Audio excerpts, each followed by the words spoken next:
Hello, I'm Isaac Hayes III, founder and CEO of Fanbase. Listen to what I'm about to tell you. The window to invest in Fanbase is closing. We've raised over $10.6 million of our $17 million goal. That means there's room for less than 6,370 people to invest in Fanbase for the average amount. The minimum to invest in Fanbase right now is $399. That makes you an owner in Fanbase today. Go to startengine.com/fanbase to invest. Why? Because current social apps have taken advantage of users for far too long, with content suppression, shadow banning, harmful racist content, and no real tools for monetization and equity. Fanbase has over 1.4 million users and counting, allowing anyone to reach all their following and monetize their content from day one. Social media is the new TV, and whoever owns the apps that distribute that content have the opportunity to own potential billion-dollar companies. While big platforms with uncertain futures are failing to serve their users, Fanbase is stepping up to fill the gap. Don't wait until it's too late. Invest now, invest for yourself and your future. Go to startengine.com/fanbase and own the next generation of social media.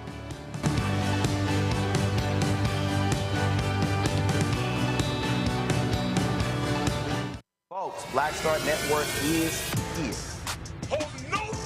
I'm real revolutionary right now. Black power. Support this man, Black Media. He makes sure that our stories are told.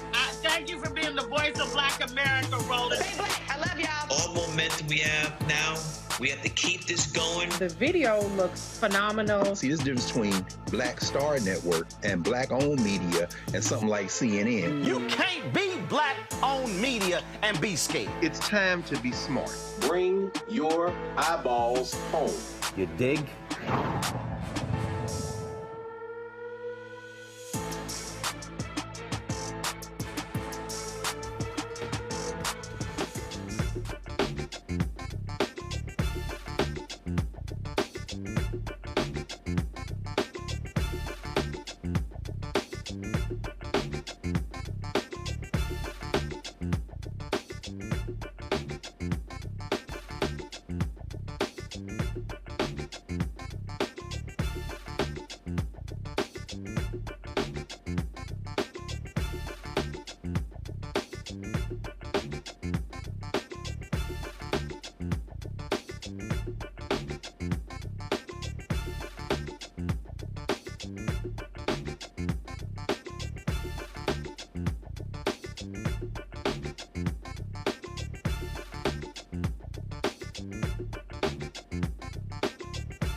Folks, today is Tuesday, August 19th, 2025. Coming up on Roland Martin Unfiltered, streaming live on the Black Star Network. Texas Republicans literally hold a black state legislator hostage, refusing to allow her to leave the Texas House until she signs a permission slip that she will be accompanied everywhere she goes by a state trooper. We'll talk with State Rep Nicole Collier right here, exclusively from the Texas House floor, which is essentially has been her home for the last 24 hours. Also, another black state legislator says she was out on her morning walk and the state trooper threatened to arrest her because she was walking too fast. I told y'all these Republicans are out of their mind in Texas. The U.S. Marshals, they have a tip line that says you can get $500 for reporting a crime. I think we should all use that QR code and tell them to go arrest Donald Trump, all those thugs at 1600 Pennsylvania Avenue. Breast cancer, a huge issue impacting African Americans. We'll talk to a nonprofit leader about that. Also, our marketplace segment, we've got a chef with a new product. We'll be talking about that as well. Lots to break down. Plus, my Spike Lee interview about his new movie with Denzel Washington. It's time to bring the funk on Roland Martin Unfiltered. On the Black Star Network, let's go. He's got it. Whatever the miss, he's on it. Whatever it is, he's got the scoop, the fact, the find. And when it breaks, he's right on time and it's rolling. Best believe he's knowing. Putting it down from sports to news to politics. With entertainment just for kicks, he's rolling. It's on go, roll, y'all. It's Roland Martin, yeah. Rolling with Roland now. He's funk, he's fresh, he's real, the best, you know he's Roland Martin now.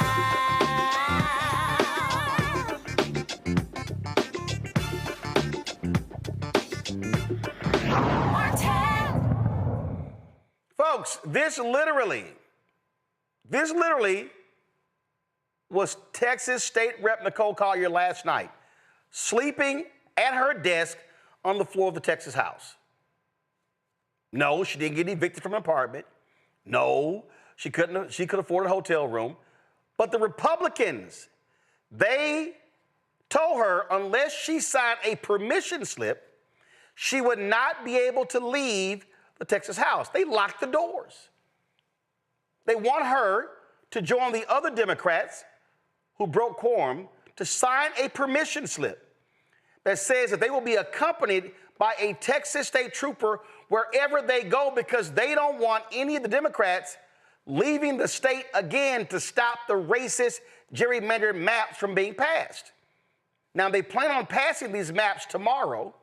And so as a result, Representative Collier joins us right now from the Texas House floor. As you see behind her, nobody's in the chamber. She's wearing the same clothes she had on yesterday, I believe. Representative Collier, glad to have you here.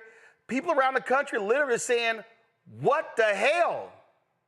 You know what, Roland? Thank you for having me. So am I. It is absurd, as you say. It is as absurd as what you explained it. I mean, the audacity to expect a woman, a person, a human being to be subjected to this type of treatment is un-American. It's uncalled for and unnecessary. Okay, so walk people through what you were told, because you're the only one, meaning all the other Democrats who broke quorum, they signed that permission slip. Yeah. So listen, once quorum had been established, I did return to the floor after the quorum had been established. And the reason why I returned to the floor was because there was a potential for a fight to change our constitutional rules. And you need at least 45 Democrats to show up. So I was one of those who came to be here for the fight with my Democrats. But what I heard once the quorum had been established was the speaker say, those Democrats who broke quorum are free to leave this building if they sign a permission slip agreeing to be released into the custody of DPS, not just monitoring, but being in their custody. You know, that sounds criminal. I'm not a criminal. And I know it didn't sound right. It didn't make sense to me. And I wasn't going to go with it. Okay, and not only that, correct me if I'm wrong, another state rep told me that they're requiring each member to pay for it. Well, I'm not sure about this particular one, but before, when they had DPS looking for us when we were out of state, going to our homes, unnecessarily being wasteful, sending DPS officers to our home to look for us when they know good and darn well we were out of state, because there was very good evidence of that when we were doing our interviews and meetings. But that's just more proof of their waste. Why come back?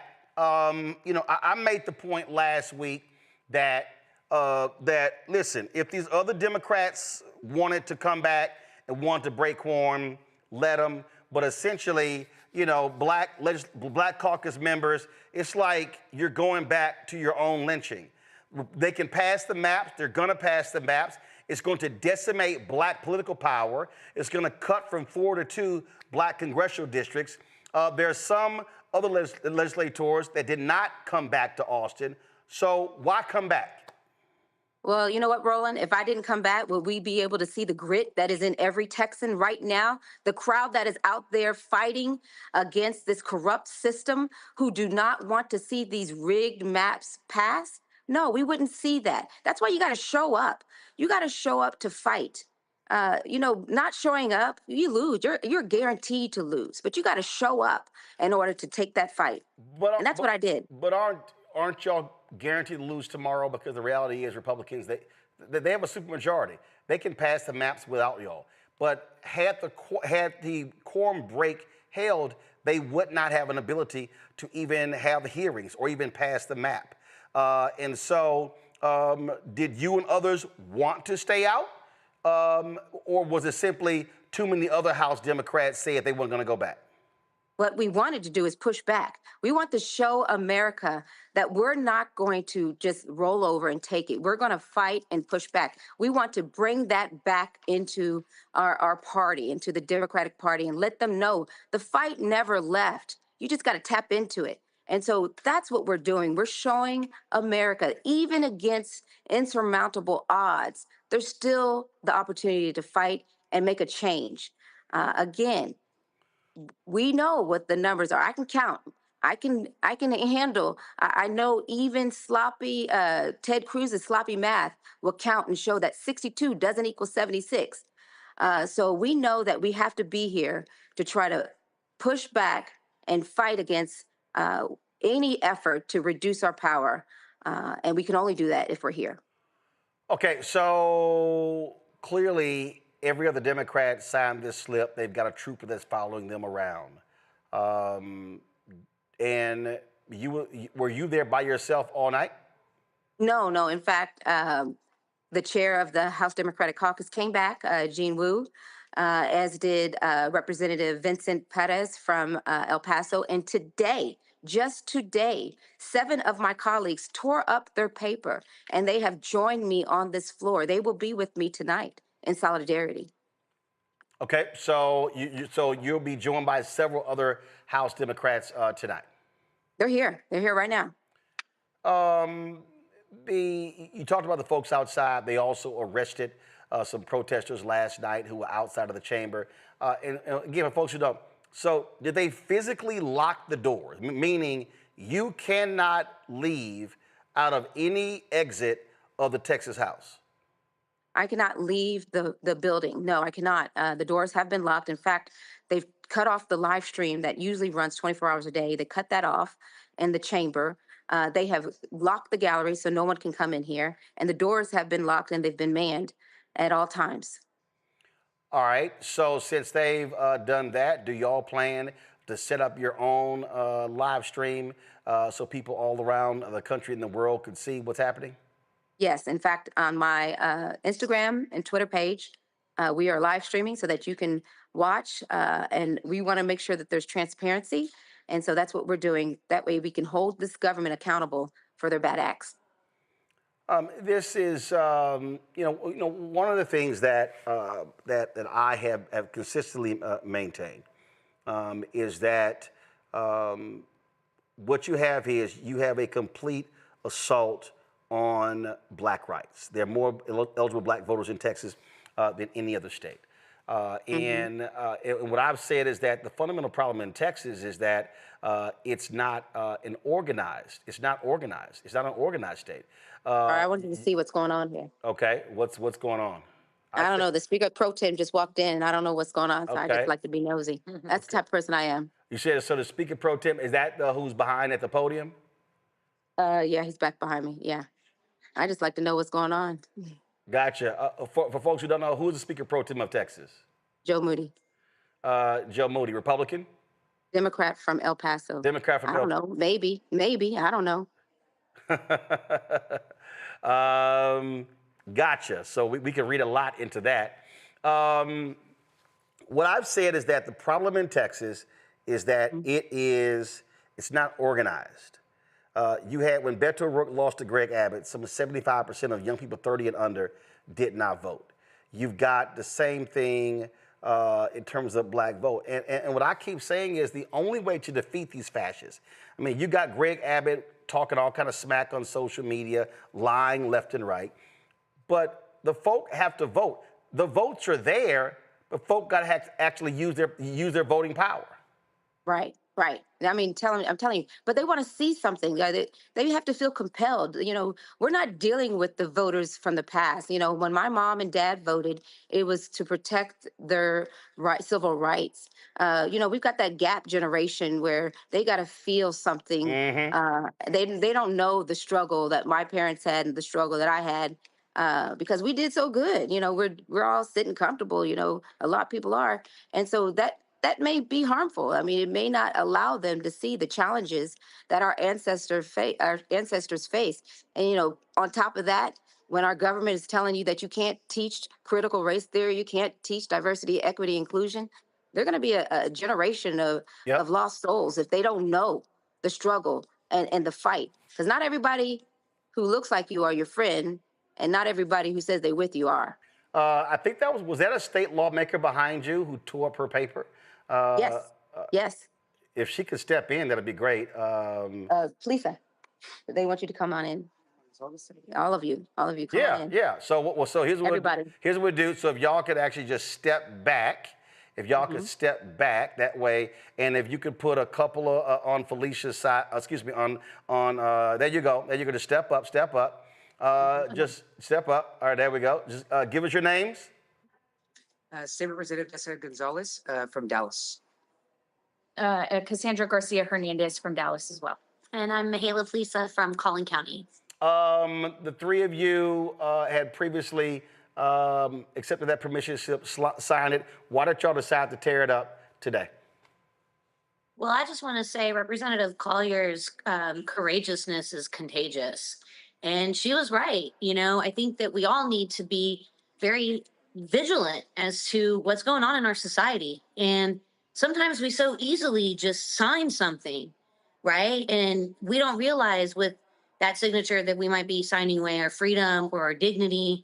And that happens all the time, right? And so what Representative Collier did was shine a light on that. Her instincts were correct. What she did was right. And I think that within the chaos of everything that was happening, we got caught up in the hustle and bustle of things. But when we slowed down and we started paying attention to what, the light that she was shining, she was right. And I'll add that I think Representative Collier mentioned that part of this fight is showing up for the fight, right? And once we knew there was quorum, then we wanted to be here for the fight, because for the next part of the fight. And so, yes, I signed that permission slip as well, but seeing our colleague stand up for our democracy, standing up for what is not right, because we are not criminals. I am a lawyer myself, and I understand the law, and nowhere in the rules does it say that once we voluntarily show up to DPS, that they are allowed to have DPS follow us everywhere that we go. My neighbors think that I'm a criminal. They're concerned, like, why are there police officers that are that are surveilling your home. And we're not criminals because we have not broken any law. We're setting up for our districts. And it is not our fault that our Republican colleagues claim to be voting their districts. We are doing what our districts want us to do.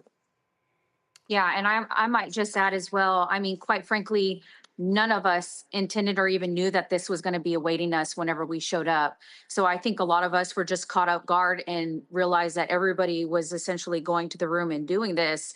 And so we just naturally were thinking this is just normal, but it's not normal. And it took the courage of Nicole saying, I will not do this, for us to take a pause, just like my colleague said, to take a pause and recognize that we shouldn't be, just like my colleagues have said, be treated like essentially like we've done anything wrong, because we haven't. We've done everything and used every tool that we constitutionally have. And now we're returning back to carry the fight over here. We're not running away. We will be here. We intend on being on the floor tomorrow so that we see this through and that we can take it to the courthouse. And so the fact that we are being treated and followed and having to sign away, essentially, just like Representative Collier has said, you know, the ability and the action of giving them that permission just speaks in multitudes. And that's not what Texans deserve. That's not what we've been elected for. So we knew that it was right that we needed to equally be here and support Representative Collier. She has always very often been a voice within our caucus and pushing back and asking why. And you know what? This was just another instance of when she did that. And just like other instances in the past, she was spot on. So I think what's really important too is that we've got some colleagues that maybe they want to be here, but they can't. And everybody has their different way of being in this fight. We don't want to divide or not recognize our other colleagues that are equally contributing in different ways, whether it's not necessarily being on the floor right now, but they're working on the strategy for tomorrow because they're lawyers or what have you. But this was a moment where we all decided this is where we need to be, and so that we can continue with Representative Collier to bring light and attention and continue to be at the forefront so that people don't forget what's about to happen tomorrow. This is going to decimate Black political power in Texas. Look, I'm born and raised in Texas. I'm still registered there. I live in the my home is in the congressional district of Congresswoman Jasmine Crockett. My parents have worked elections more than 50 years. I go back multiple generations in Texas on my paternal, on my dad's side. And, you know, there are a lot of folks, including me, who wanted Democrats to hold out longer, to stop them from passing anything. And do you believe that with what we're now seeing, with the actions being taken, how y'all are being treated, that did any of you want to remain out to prevent a quorum? Because the bottom line is they got the votes. They have the votes. They can ignore Democrats in Texas like they can in Alabama, in Mississippi, in Tennessee, in Georgia, in so many other places. You know, one thing that was very interesting when we got to Chicago is that we got to go visit our friends in labor. And one thing that they have shown us is when you're part of a group, you stick with the group.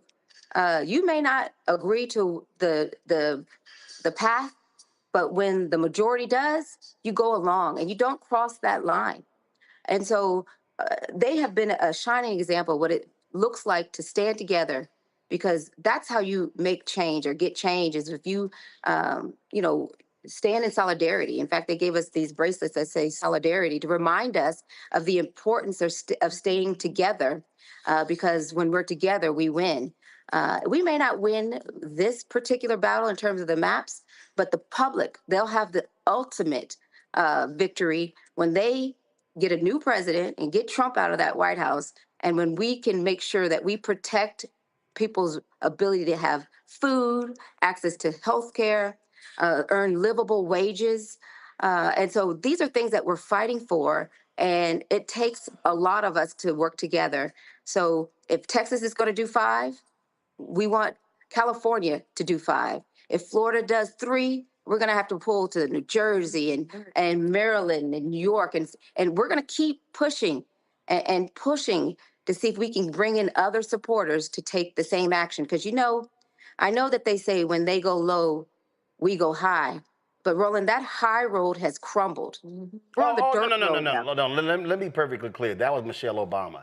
I don't believe I don't believe in going high when they go low. I believe in going lower. I mean, because I'm just being perfectly clear. Listen, Texas Republicans have shown us they don't care about rules. They don't care about procedures. They support Donald Trump. We see it in D.C. These people have, and listen, I know y'all. Look, y'all are elected. Y'all have all them phrases. You know, my colleague, my dear. I don't use all of them. These people today, they have no morals, no values, no principles, no ethics. They do not care, no integrity, no honor or decency. It's about power. And Democrats are going to be, to be clear, as ruthless and as gangster, because what they want to do is they want to lock in white rule 50 to 100 years for Texas to be 61% people of color.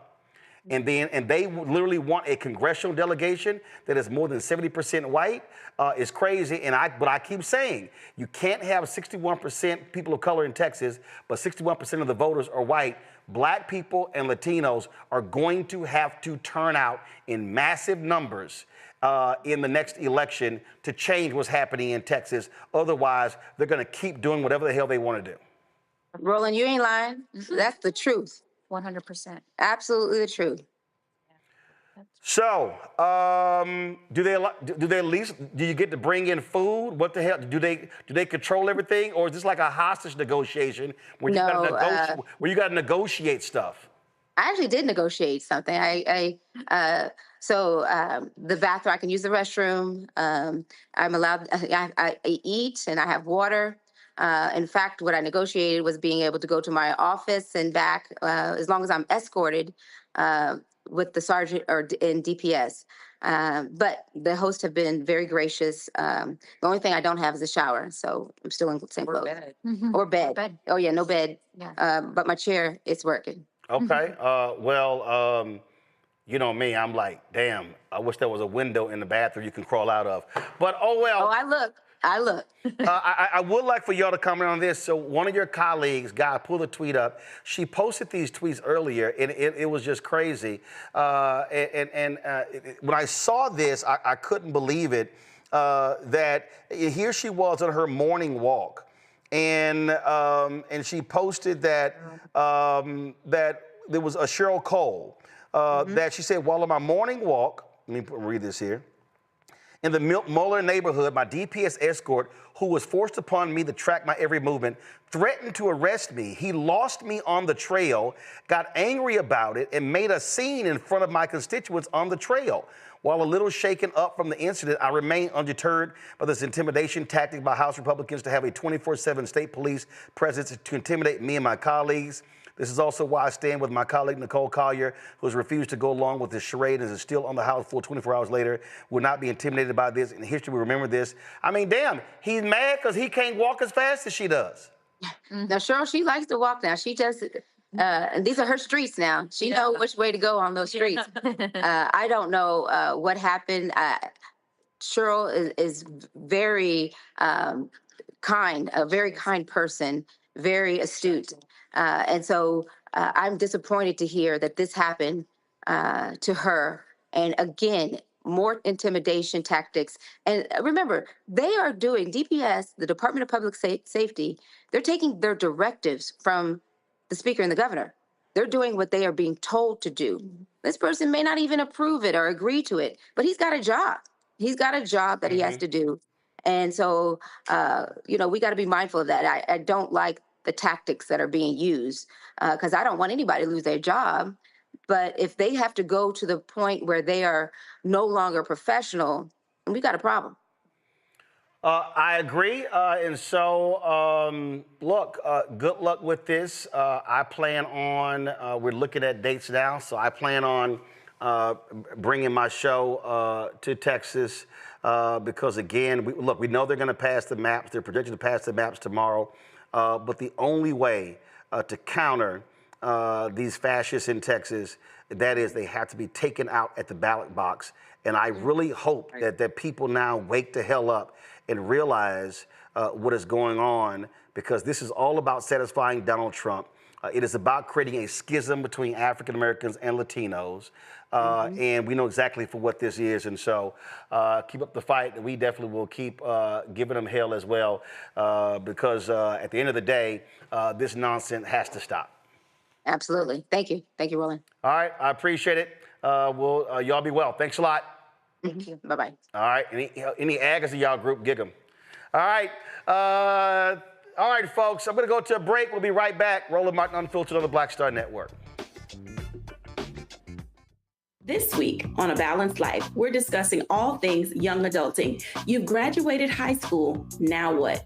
I know you're ready to move out of your parents' home and do your own thing, get on college campus and have fun with your friends, but there's some tips and tools that you'll need in order to be able to enjoy the journey to young adulthood. Just walked across that stage, you excited, you bout it, you ready to live your life. You don't have to listen to your parents, you come and go as you want. But do you have the funds to live the lifestyle that you have grown accustomed to? That's all next here on A Balanced Life with Dr. Jackie on Black Star Network. Hey, this is Motown recording artist Kim. You are watching Roland Martin Unfiltered. That boy, he always unfiltered though. I ain't never known him to be filtered. Is there another way to experience Roland Martin than to be unfiltered? Of course he's unfiltered. Would you expect anything less? Watch what happens next.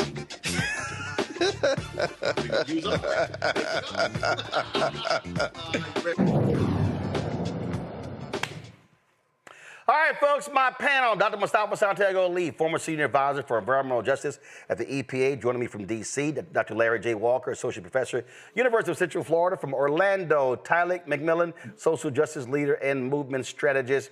Glad to have all three of y'all here. Thanks a bunch. Mustafa, I'll start with you. Look, we see what the Republicans are. We see how thuggish they are. This is kind of crap they're going to do in Texas. Look, they got to fight back. And listen, I get what they're saying. I still disagree. I wish the Texas Democrats had held out even longer. 2 weeks, to me, was too short because they couldn't get anything passed. And then a problem in the Texas Senate, nine Democrats walked off the floor. Hell, 2 of them stayed. If the 2 that had walked out with them, they couldn't have passed the Texas maps. To me, you got to use everything in your arsenal fighting these thugs, because that's what they are. They are thugs. Yeah, they are most definitely that. You know, I think all of us wish that they had stayed out longer, that they had made sure that they continue to build the momentum of people paying attention, all these different types of things. You know, I just want to call out for Representative Collier also. I remember the words of Dr. King when he said the time is always right to do what's right. So I appreciate her, you know, in this particular moment. And then, of course, the others who have torn up those slips. I'm also very curious, you know, that what was it, 1866 there in Texas, that same Texas state legislatures when they passed those the black codes. And those black codes are very similar to the sets of actions that they're doing now. Now, I understand that there are Democrats of all hues that are a part of this, but the ripples of how people used to view folks and devalue folks are still there. Because you remember the black codes was about restrictions. It was about being able to restrict people from voting, from holding office, all these different types of things that we still see playing out today.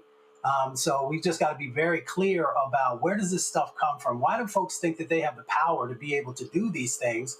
And it's because there is a history that exists there. And that's why folks have to fight back, because it is both about the past and what's going to happen, not only in this moment, but moving forward.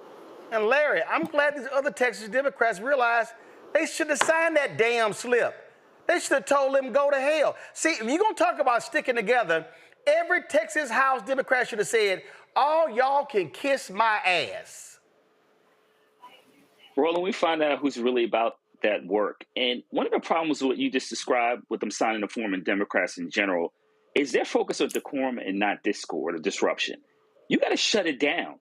And you have to do whatever's in your power. You don't want future generations to look back and say, hey, listen, if they'd waited a few more weeks, then maybe they couldn't pass the map. I think the other thing is when we talk about this conversation about Representative Collier being forced to stay on the House floor, is that we have to make the connection between this issue and how Black bodies are seen as ownership as it relates to property throughout United States history, particularly Black women, that they felt they had the right to tell their sister that she can't leave, and if she leaves, she'll be arrested. And once again, that connection between Black bodies, ownership, and what we see in the state was former part of the Confederacy in Texas, is an example of how we have to fight white supremacy throughout the United States. So we can't continue to allow these individuals to get away with it. And once again, you have to be willing to disrupt the system as much as possible to ensure the rights of Black folks and other minoritized groups aren't watered down. And listen, I made the point, Tyler, to these Democrats, man, make them arrest you. I said, go to your house and chill out and say, oh, y'all want me? Man, come to my crib. I said, and then they come knocking on your door, have 1,000 folk outside, walk out, kneel down in your front yard. I mean, that's the kind of resistance. Can you imagine if every single Democrat, 62 of them, had said, I dare y'all to stop all of us from walking out of here. I dare y'all to put handcuffs on all of us. Man, they should have bum rushed the damn door. Yeah, I think this was definitely the time for strategic resistance to be, at the forefront of what the plan was. And I think when they broke quorum, they carried the hopes of, like you said, many Black and young voters who often felt silenced by this system that often, systemically disenfranchises us. And I think the frustration is very, very valid. For many, Black voters, especially those who often see the nice side of the politics. This was a time to show us what type of survival we're actually standing in. And at the same time, I also thought that, it's important that we grapple with when we talk about symbolism and strategy. And I think the lesson here is like representation matters, but representation without resistance isn't enough. And I think the resistance should have been longer.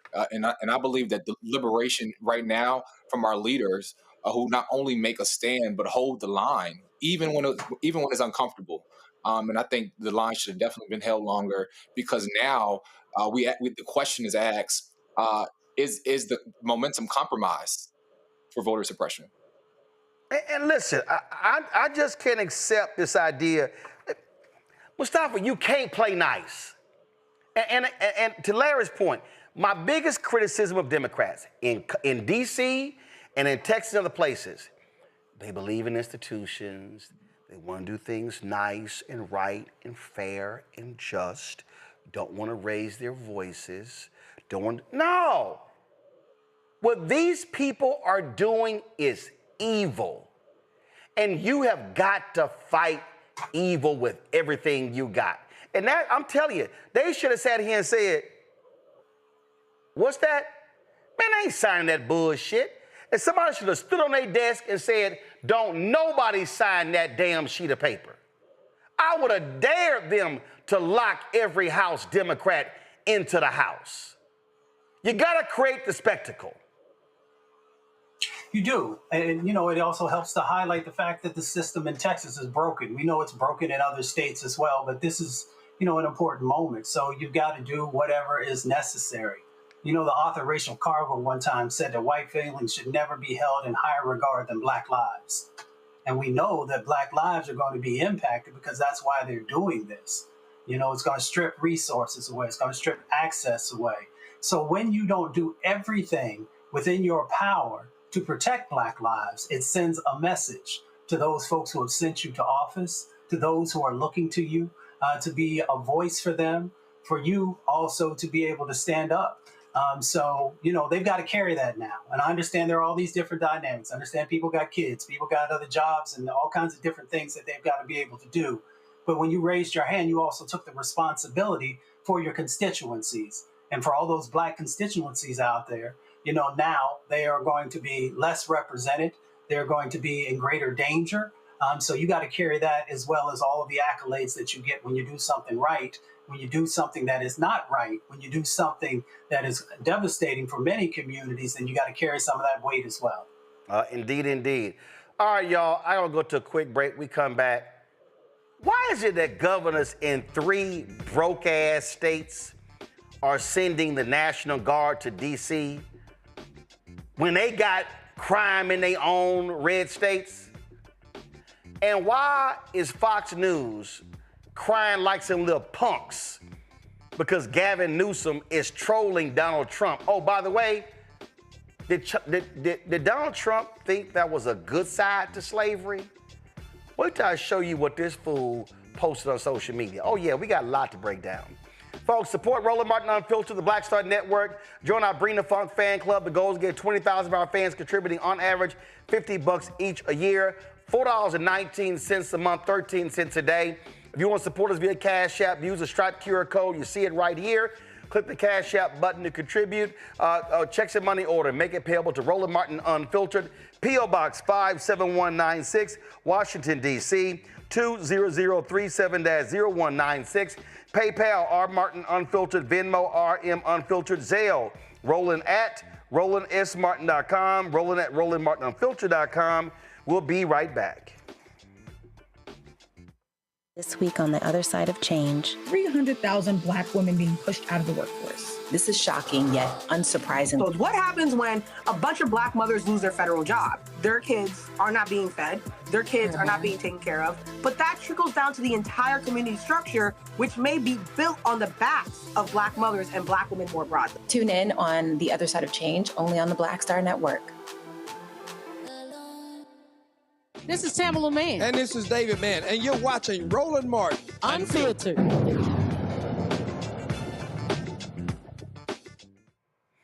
All right, y'all. So Louisiana, red state. Mississippi, red state. Tennessee, red state. Why these dumbass governors sending National Guard troops to Washington, D.C.? Tate Reeves, your punk ass ain't dealing with crime in Jackson, Mississippi, the state capital. Bill Lee, punk ass governor of Tennessee, you ain't dealing with crime in Memphis. Punk ass Jeff Landry in Louisiana, your sorry ass ain't dealing with crime in New Orleans. See, this is the bullshit, Larry, that we see from these Republican governors, all fronting, oh, we sending our National Guard troops to help out like they sending troops to the border. No, deal with the stuff in your own red state.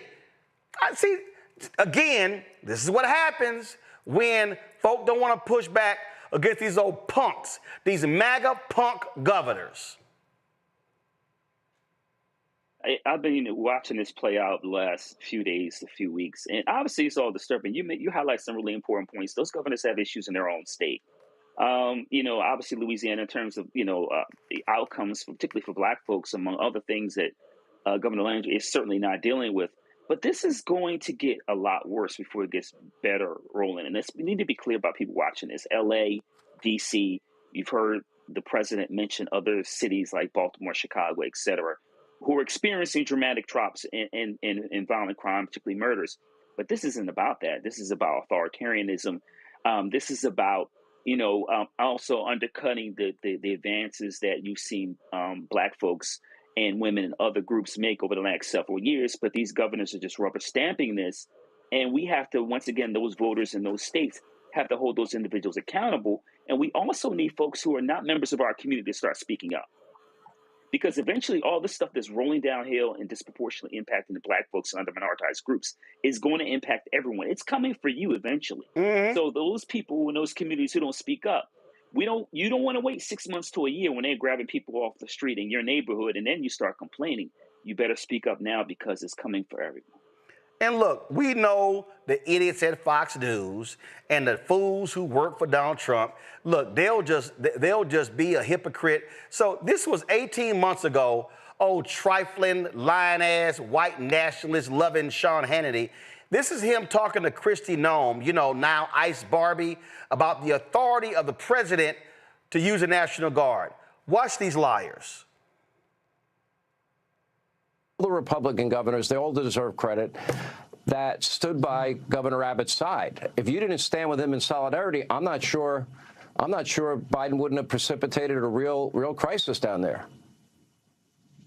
Yeah, Sean, I went the actual day that showdown was supposed to happen. People asked me why, when I heard the news, I immediately the next day was at the border. And it was because of what I heard Democrats encouraging the president to do.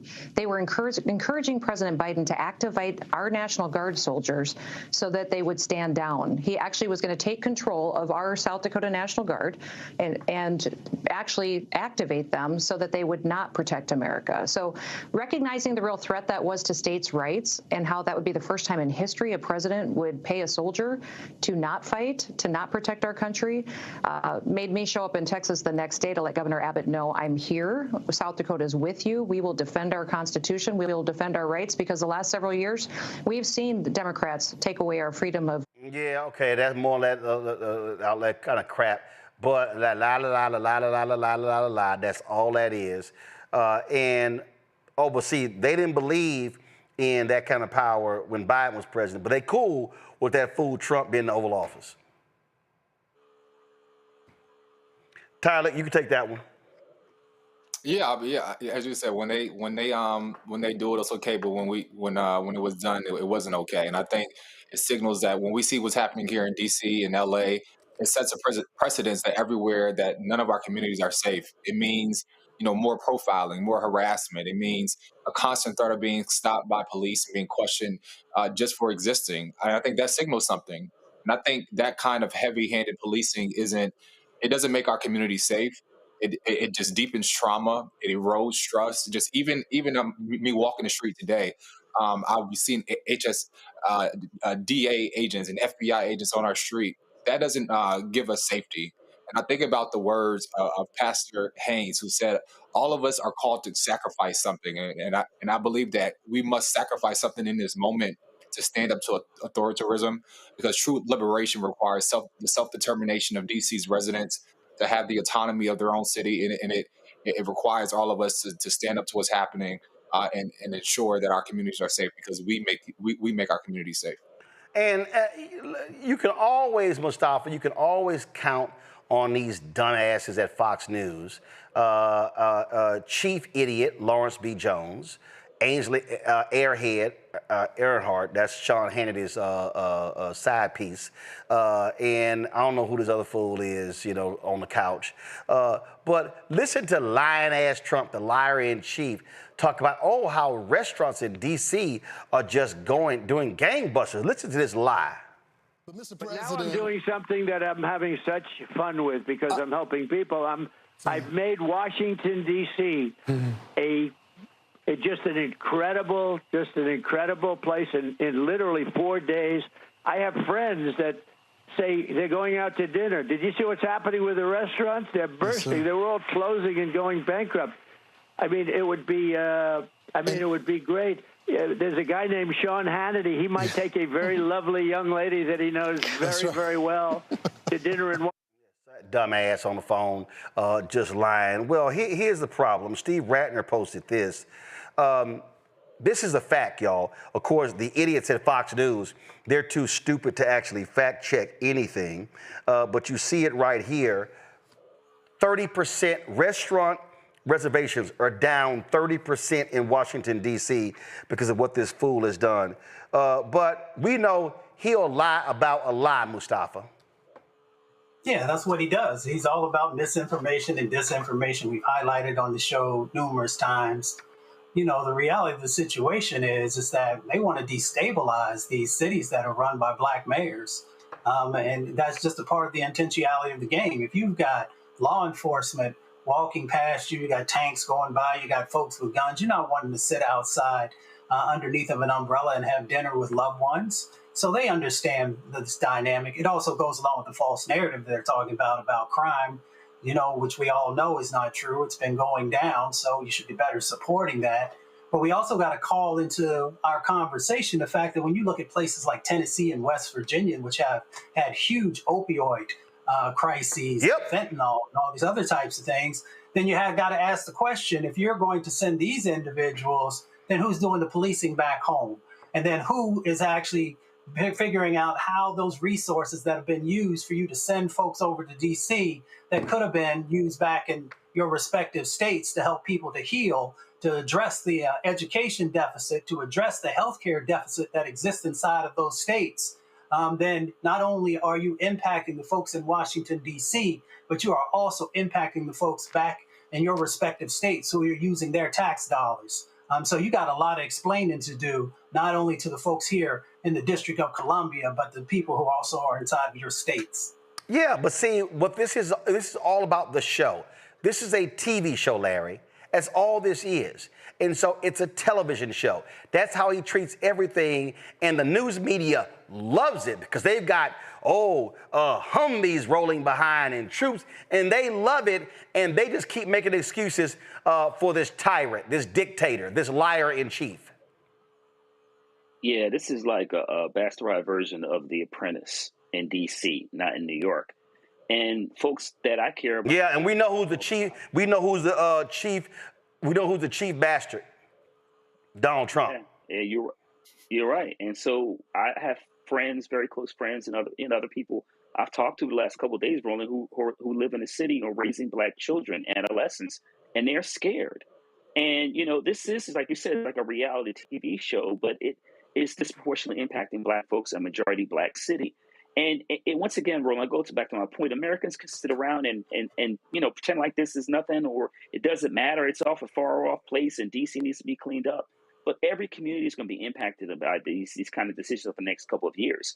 But we can't allow this to play out like you said, some bad reality TV show that's on Tubi. We have to make sure that we hold elected officials accountable. And then if you believe in democracy, and you have to fight for it. It's just not the Constitution. It's not a piece of paper.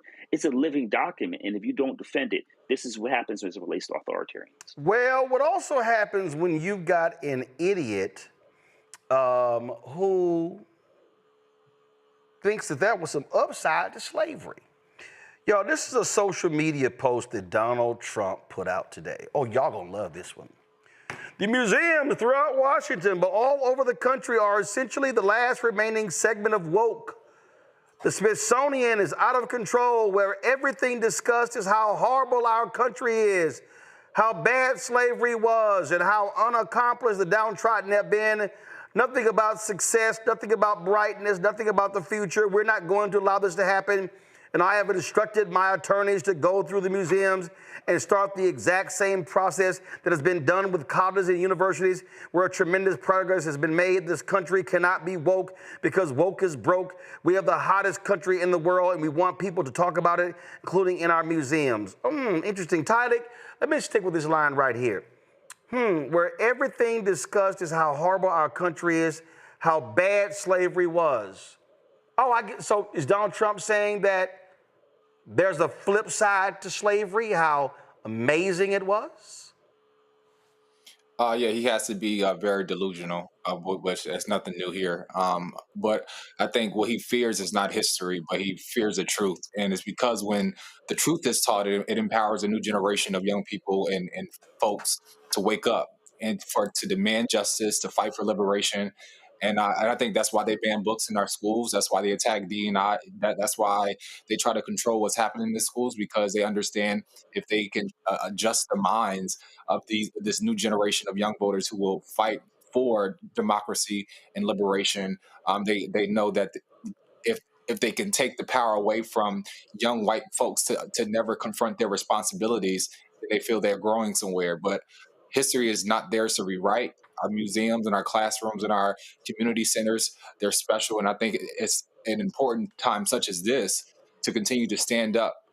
And if they're going to try to dismantle our history, it's more important for us to make sure that our history is taught to our young folks. Well, Larry, you're a professor. Maybe this is the problem. Maybe Donald Trump has been spending too much time watching PragerU Kids videos where, according to this right-wing nutcase outfit, slavery was really no big deal. At school that you spoiled paradise and you brought slavery and murder to peaceful people. Leo? Sorry. It's what I read and heard at school. Caramba! Those are some accusations. The place I discovered was beautiful, but it wasn't exactly a paradise of civilization, and the native people were far from peaceful. But you just said the Taino were peaceful. They pretty much are. But there are other tribes who aren't. The Taino I had met had cuts and scars and bruises all over them.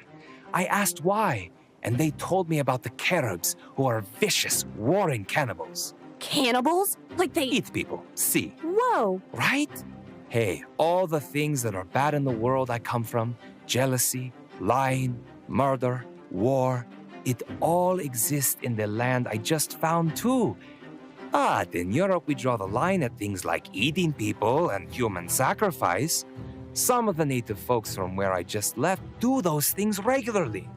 So, these people in your time who think it was a peaceful paradise are misinformed. Or lying. Yeah, but what about slavery? You didn't deny that. Deny? No. Slavery is as old as time and has taken place in every corner of the world, even amongst the people I just left. Being taken as a slave is better than being killed, no? I don't see the problem. Well, in our time, we view slavery as being evil and terrible. Ah, magnifico. That's wonderful. I am glad humanity has reached such a time. But you said you're from 500 years in the future? How can you come here to the 15th century and judge me by your standards from the 21st century? For those in the future to look back and do this is, well, estúpido. Are you calling me dumb? Certainly not. I can tell you're a very smart young lady. But the idea of throwing away the past because of your present values is... Listen, I love and am thankful for the ancient Greeks, but they did lots of things that here in 1493 I do not agree with. They permitted lifestyles and worshiped gods that, as a Christian, I think is very bad. But that doesn't mean I shouldn't respect and honor all the incredible and amazing things they did. So, good and bad is based on the time you live in? That is a great question. I told you I knew you were smart. Some things are clearly bad, no matter when they happen. But for other things, before you judge, you must ask yourself, what did the culture and society of the time treat as no big deal? See, Larry, I want people to pay attention to this. So, PragerU, right-wingers, and this content is being used in Florida schools, Texas, and this is the content Republicans want to replace PBS with. So this Christopher Columbus character, oh, he disagrees with all these other things because I'm a Christian. Oh, but you didn't disagree with slavery and how heinous that was. And you see what they're trying to do. They're trying to say, oh no, these things were not bad. You can't judge me according to those times. Well, there were actually people who were alive then who thought it was heinous as well.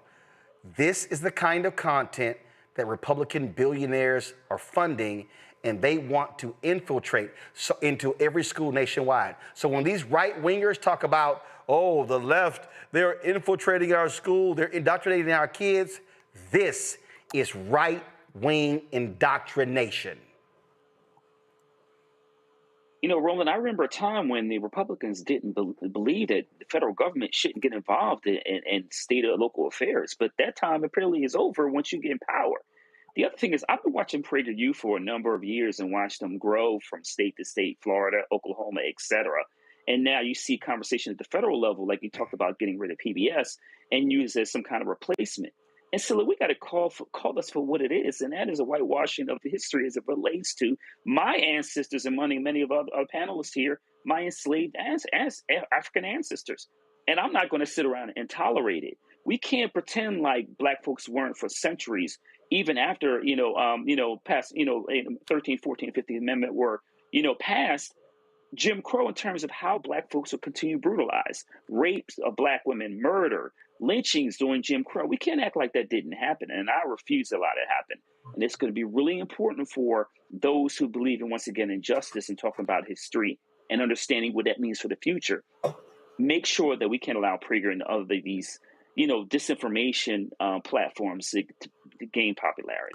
and Mustafa, for all the Simple Simons who were saying, man, y'all shilling for the Democrats, y'all got to accept this too. See, that's what's amazing. We tried to warn people. See, I'm wearing the shirt, FAFO. We got the new one, FAFO with Project Crossed Out 2025. We kept warning people. But see, you got a bunch of these loudmouth folks on YouTube and others who had all this smoke for Democrats, and this is the kind of crap that these right-wingers want in every school in the country. I keep telling people, they hated the fact that real history was being learned by white kids instead of his story, and they want his story returned. Yeah, not only did we try and warn you, we were trying to protect you because many of us knew what was coming. So we did what we could, but unfortunately, there were a whole lot of folks who look like us. There were some folks who look like us who were doing everything that they could to also change the narrative of what really was going to play out. It's really interesting when I see those types of things because, they want to try and demonize indigenous brothers and sisters, whether they're in the islands or other places, but they don't want to tell the story about the dark ages in Europe and all of the very incredulous things that were happening in that space. They also don't want to talk about, Larry touched on it, the sex trafficking that was happening in relationship to slavery. Also the rapes that were happening as a part of slavery, the brutalization that was happening as a part of slavery, the 14-hour work days in the sun, not being paid and having very little to eat or drink, part of slavery. So they never want to tell the truth about it. And that's the reason they're trying to take over the educational systems. They're trying to whitewash history, which is nothing new. We've seen it time and time again. And then I also hear sometimes brothers and sisters saying, well, they can teach their children whatever they want to teach them. But you forget that same information is also being pumped into the minds of our children, our nieces and nephews, and our sons and daughters. So we need to make sure that we are getting engaged in this process because these are long-term effects. These are cumulative effects of the steps that these folks are doing. So I hope that folks are awake, and I hope that you are now willing to actually get engaged in solidarity to push back on this and then to reverse, these very devilish things that these folks are doing. Indeed, indeed. All right, going to a break. We come back. We're going to talk about breast cancer, its impact on African-American women. We'll also talk about why these right-wingers so mad at Gavin Newsom because he's trolling Donald Trump using the same stuff Trump does. Plus, Marketplace segment, and Spike Lee talks about his new movie with Denzel Washington. All of that in the second hour of Roland Martin Unfiltered on the Black Star Network. Support the work that we do. Join our Bring the Fun fan club. Contribute via Cash App. Use the Stripe QR code. You see it right here on the screen, or go to RolandMartinUnfiltered.com for the link. Check some money order. Make it payable to Roland Martin Unfiltered, P.O. Box 57196, Washington, D.C. 20037-0196. PayPal R Martin Unfiltered, Venmo RM Unfiltered, Zelle Roland at RolandSMartin.com, Roland at RolandMartinUnfiltered.com. We'll be right back. On the next Get Wealthy with me, Deborah Owens, America's Wealth Coach, Black Americans have 1/10 the wealth of their white counterparts. But how did we get here? It's a huge gap. Well, that's why we need to know the history and what we need to do to turn our income into wealth. Financial author and journalist Rodney Brooks joins us to tell us exactly what we need to do to achieve financial success. You can't talk about why we are, as Black people, where we are, unless you talk about how we got here. Bridging the Gap and Getting Wealthy, only on Black Star Network. How you doing? My name is Mark Carey, and you're watching Roland Martin Unfiltered. Deep into it, like pasteurized milk without the 2%. We getting deep. You want to turn that shit off? We're doing an interview, motherfucker.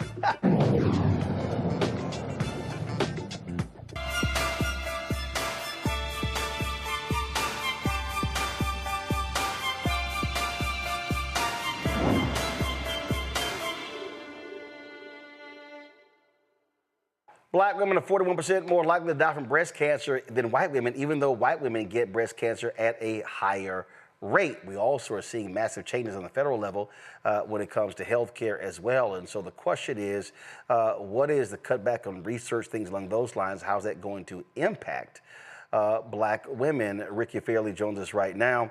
Of course, she is with a nonprofit that deals with this issue of breast cancer. Of course, one of the initiatives is When We Trial, pushing for more focused research and greater inclusion. Ricki, glad to have you here. But Ricki, here's the problem. You got attacks on DEI all across the corporations. You got Donald Trump in this administration. And so these folks don't give a damn about inclusion. What could the impact be on black women since they're cutting in such areas as research in so many different areas on the federal level? You know, Roland, I am like the product of a clinical trial.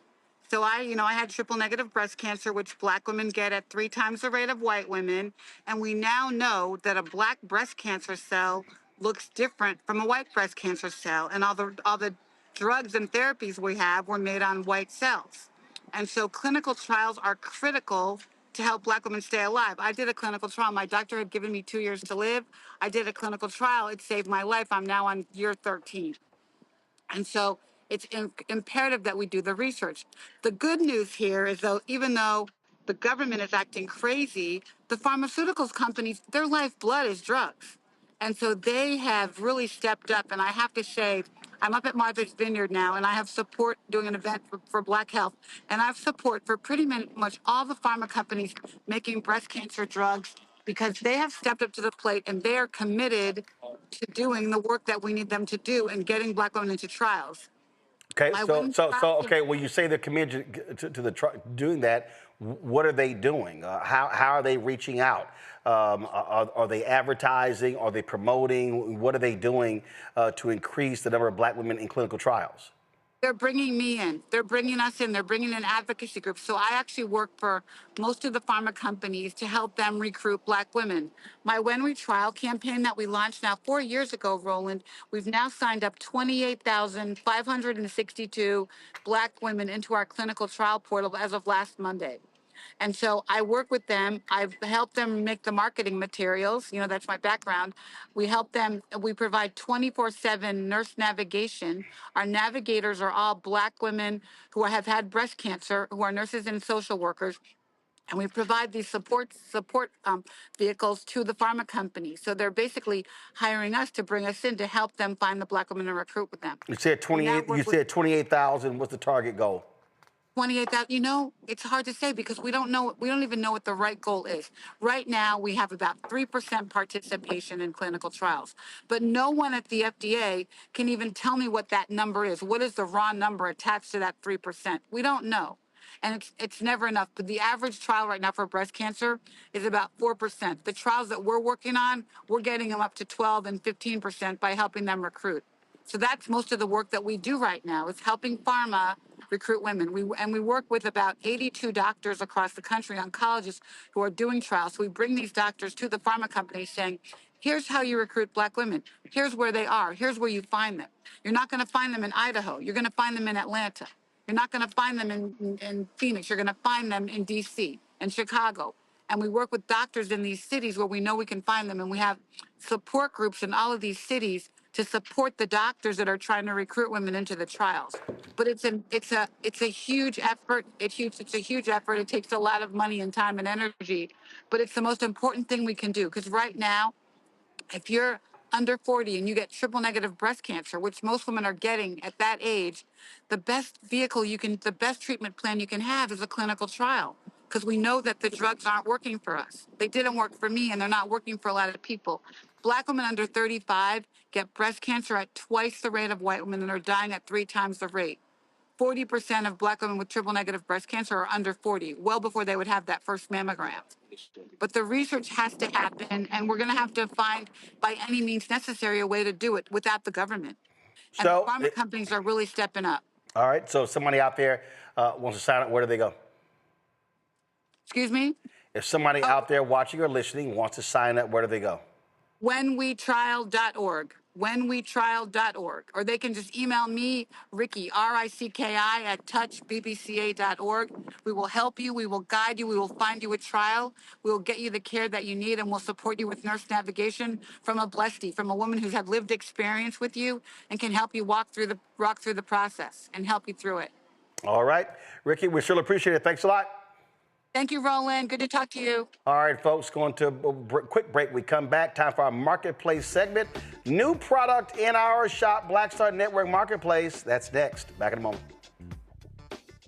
This week on the other side of change, 300,000 Black women being pushed out of the workforce. this is shocking yet unsurprising. So what happens when a bunch of Black mothers lose their federal job? Their kids are not being fed.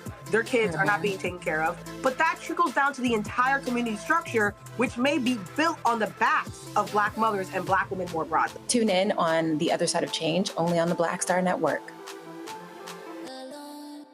On the next Get Wealthy with me, Deborah Owens, America's Wealth Coach, Black Americans have 1/10 the wealth of their white counterparts. But how did we get here? It's a huge gap. Well, that's why we need to know the history and what we need to do to turn our income into wealth. Financial author and journalist Rodney Brooks joins us to tell us exactly what we need to do to achieve financial success. You can't talk about why we are, as Black people, where we are, unless you talk about how we got here. Bridging the Gap and Getting Wealthy, only on Black Star Network. Now that Roland Martin is willing to give me the blueprint, hey, Cyrus, I need to go to Tyler Perry and get another blueprint because I need some green money. The only way I can do what I'm doing, I need to make some money. So you'll see me working with Roland. Matter of fact, it's the Roland Martin and Cheryl Underwood Show. Well, should it be the Cheryl Underwood Show and the Roland Martin Show? Well, whatever show it's going to be good.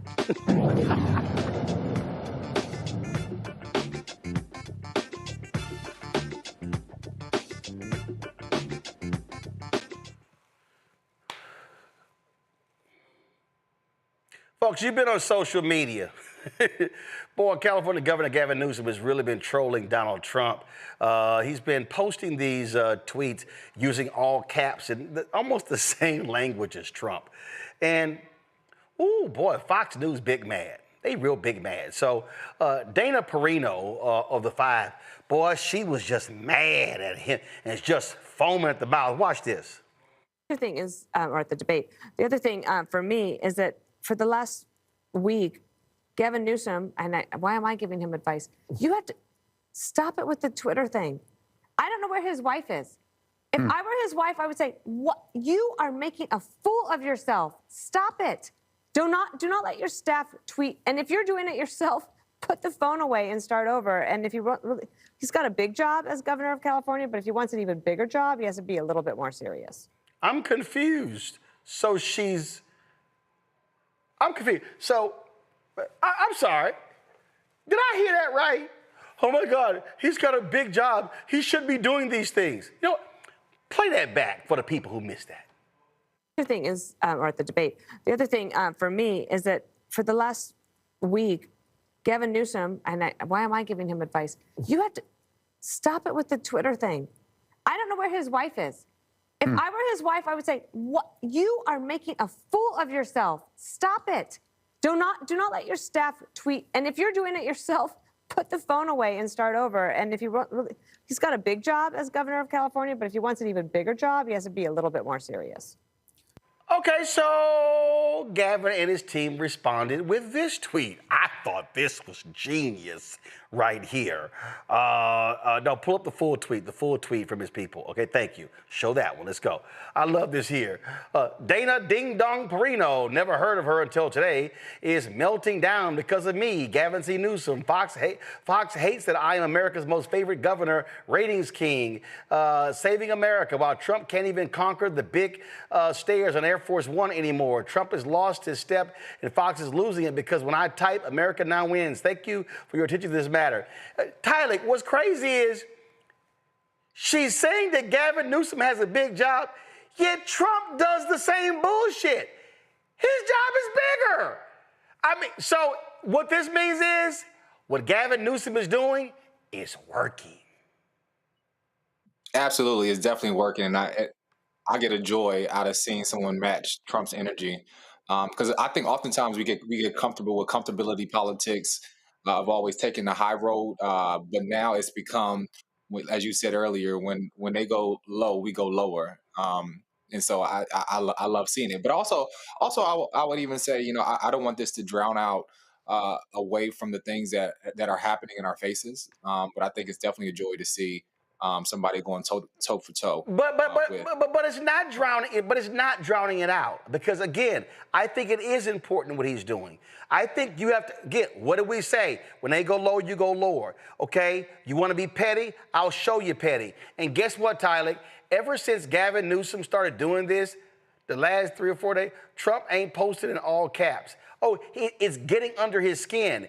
But the fact that Fox News is whining and complaining about it when Trump, he was literally mocking Trump, shows you how stupid they are.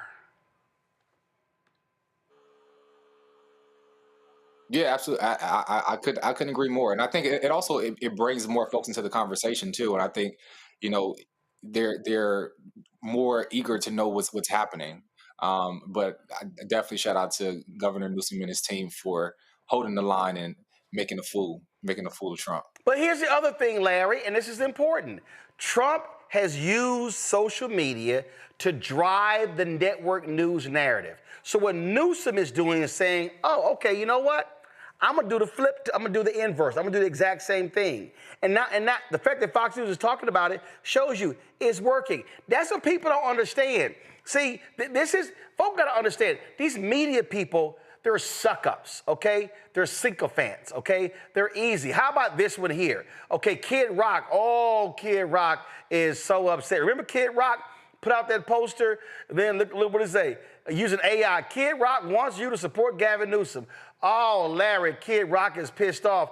And the dumbass doesn't even realize that Newsom and his team, they're just being petty. Satire that basically they're using, all they're doing is forcing them to look in the mirror. That's the bottom line, Roland. That's what they don't like. You know, we get these constant capitalization and misspelled, crazy tweet, truths or whatever they're called on a daily basis, every day, every week, throughout the month, and so for the last several months. And so once again, when you take a mirror and force them to look at it, they don't like it. But and the idea of them contradicting themselves, her talking about, what's he doing? He's got a big job. Trump's president of the United States. I mean, what is he doing sending these, these tweets out or whatever you want to call them? We just talked about the one relating to slavery. I mean, that makes absolutely no historical and there's no practical sense in terms of, dismissing what slavery is all about. But we've had to deal with this not only for this term, but for the previous term. So if anyone should be tired, it should be people like me for constantly dealing with this nonsense. I think it's brilliant, Mustafa, because, again, here's the greatest problem with Democrats today. They keep trying to operate in a political world that no longer exists. Oh, no, I'm not doing those things. That's beneath me, whatever. No, they don't understand the world we're now living in. They don't understand the social media world they're now living in. This is a brilliant way to combat the idiocy of the liar-in-chief, the twice impeached, criminally convicted con man, Donald Trump. Yeah, I'm right there with you because I appreciate great strategy. Newsom said, you want to flex? Let's flex. And he said, I'm going to do it better than you. He made sure that he's braggadocious. He made sure that, he's actually more like the meme than Trump is. I've only met him a couple of times. He's a tall man. Some folks, like the way he looks, so forth and so on. So they play that up inside the memes. Then on the other side of the equation, you got Trump, knocking on a real high number, overweight, all the different types of things. But yet he used those memes to try and make him seem like he was a great American hero. So Newsom just flipped it on him. So you shouldn't be mad. Game, recognize game. And that's the problem is that, like you said, Democrats want to play this very, antiquated set of actions and games and those different types of things. And that's not what time it is. You got to be willing to throw it up. You got to be able to use whatever the new technology is. And you got to make sure that people know, since this society seems to love whoever yells the loudest and whoever says I'm the best, he's making sure that he does that. And then, of course, he'll have to be able to back it up with his record. But, you know, they have an effective strategy right now, and that's why other people are shook. Tyler, I love this here. Donald Taco Trump, as many call him, missed the deadline. California will now draw new, more beautiful maps. They will be historic as they will end the Trump presidency. Dems take back the House. Big press conference this week with powerful Dems and Gavin Newsom, your favorite governor. That will be devastating for MAGA. Thank you for your attention to this matter, GN. I mean, that's how you do this. Exactly. Look, I saw somebody in your comments. They say when they go low, we dig for oil. So shout out to them. I saw it come across, and I think that sums it up. And I even saw the new name for the press secretary too. Always Lion Levitt. So I mean, I'm living for it. Like, I love these. They're mocking his shoes. Look at this. Boy, this is awesome. All right, that's pretty cool. So check this out. Okay, here's another good one right here. They're putting Newsom on the Mount Rushmore. Okay, that's how you do it. That's how you do it. All right, I'm gonna pull up another one that I saw. I'm trying to find a photo. Oh, I love this one here. Okay, look at this here, y'all. This is Newsom, and then they posted this here. Here are three men who all claim to be 6'3" and 220 pounds. See, Mustafa right there. See, Mustafa broke that right there. Trump with his pants damn near pull up to his chest. I mean, come on, y'all. This is what you do. You mock the idiot. That's what you do. You make fun of him. Remember, it drove him crazy when Obama did that at the White House Correspondents' Dinner. Okay, here's another one. Here's another one right here. They've been posting. I'm telling you, it drives. I mean, remember when Trump flew into California and Newsom met his ass at the airport? Matter of fact, this is the tweet. You'll see it right here. This was the deal where he wasn't invited. Newsom was like, what the hell? Y'all gonna stop the governor of California from going to the tarmac? Dude, that's how you have to match him, Larry. You gotta say, come on, punk, let's go. Yeah, you gotta. I mentioned earlier, but Democrats focus too much on decorum. This is an example of Newsom saying, "I'm going to bring the same smoke," and that's what you have to do. And that's the only way we can push back on all this nonsense, Roland. And like I said, the rest of these, Democrats are just kind of want to play back and be reactionary. Where Newsom, what he's doing is he's constantly poking the bear. And just to let him know that, I'm here. Obviously, we know he wants to run president. Let's be clear about that.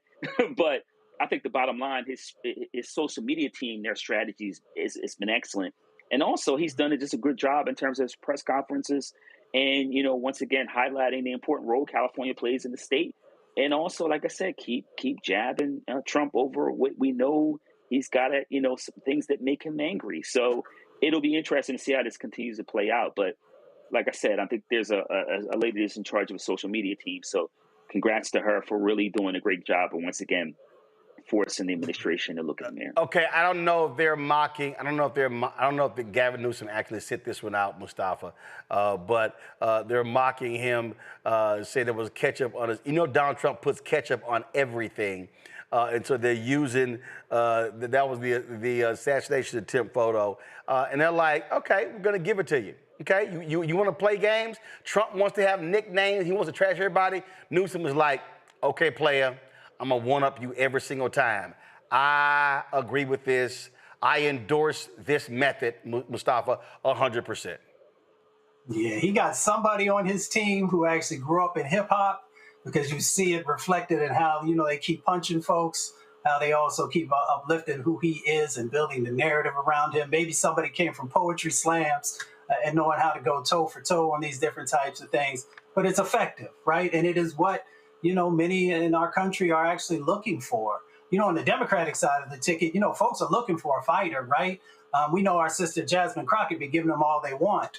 But we also know that he is now, doing some very similar types of things. So they've got an effective strategy. They should ride it until it don't work no more. And they should make sure that, they're just making sure folks understand that ain't nobody just going to lay down and let you do all this silly stuff and not call it out in a way that is funny, in a way that is educational, in a way that is effective. Absolutely. All right, y'all, quick break. We come back. Time for our Marketplace segment right here. Roland Martin Unfiltered on the Black Star Network. Hello, I'm Isaac Hayes III, founder and CEO of Fanbase. Listen to what I'm about to tell you. The window to invest in Fanbase is closing. We've raised over $10.6 million of our $17 million goal. That means there's room for less than 6,370 people to invest in Fanbase for the average amount. The minimum to invest in Fanbase right now is $399. That makes you an owner in Fanbase today. Go to startengine.com/fanbase to invest. Why? Because current social apps have taken advantage of users for far too long, with content suppression, shadow banning, harmful racist content, and no real tools for monetization and equity. Fanbase has over 1.4 million users and counting, allowing anyone to reach all their following and monetize their content from day one. Social media is the new TV, and whoever owns the apps that distribute that content have the opportunity to own potential billion-dollar companies. While big platforms with uncertain futures are failing to serve their users, Fanbase is stepping up to fill the gap. Don't wait until it's too late. Invest now, invest for yourself and your future.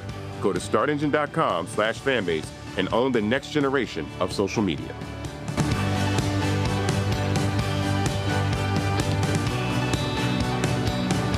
I'm Russell L. Honoré, Lieutenant General, United States Army, retired, and you're watching Roland Martin Unfiltered. Y'all remember during the election when Donald Trump, J.D. Vance were attacking the Haitian immigrants in Springfield, Ohio? Well, y'all, guess what? Now the people in Springfield are concerned because they may now suffer. Donald Trump wants to end the temporary protected status for Haitian immigrants. There's some 350,000 Haitians in the United States. Well, the people in Springfield now say their town could be devastated. It could devastate businesses, housing, and the job sector. Faith groups are stepping up. They're mobilizing to protect the Haitian neighbors, pushing back on deportations, and urging Trump's folks to keep these legal protections in place. Obviously, I believe absolutely, positively, Mustafa, that temporary protective status should stay in place. But let me be real clear. Let me be real clear. If they choose to lift the temporary protected status, all I have for Springfield, Ohio, a city that was losing population, losing people, had vacant homes, all I have for y'all are thoughts and prayers because y'all let J.D. Vance and Donald Trump do this and scare those folk. So if your town tanks, suck it. I mean, that's facts. I mean, I've been to Springfield before. I had a chance to talk to some of the folks. The Haitian community there plays an incredible role. So first of all, the people that I talked to didn't have anything negative to say. They said that, the folks were great citizens, that, that they were playing a significant role in helping to make sure that the culture was strong, that the economics were strong, all these different types of things. There were nothing but accolades that people shared.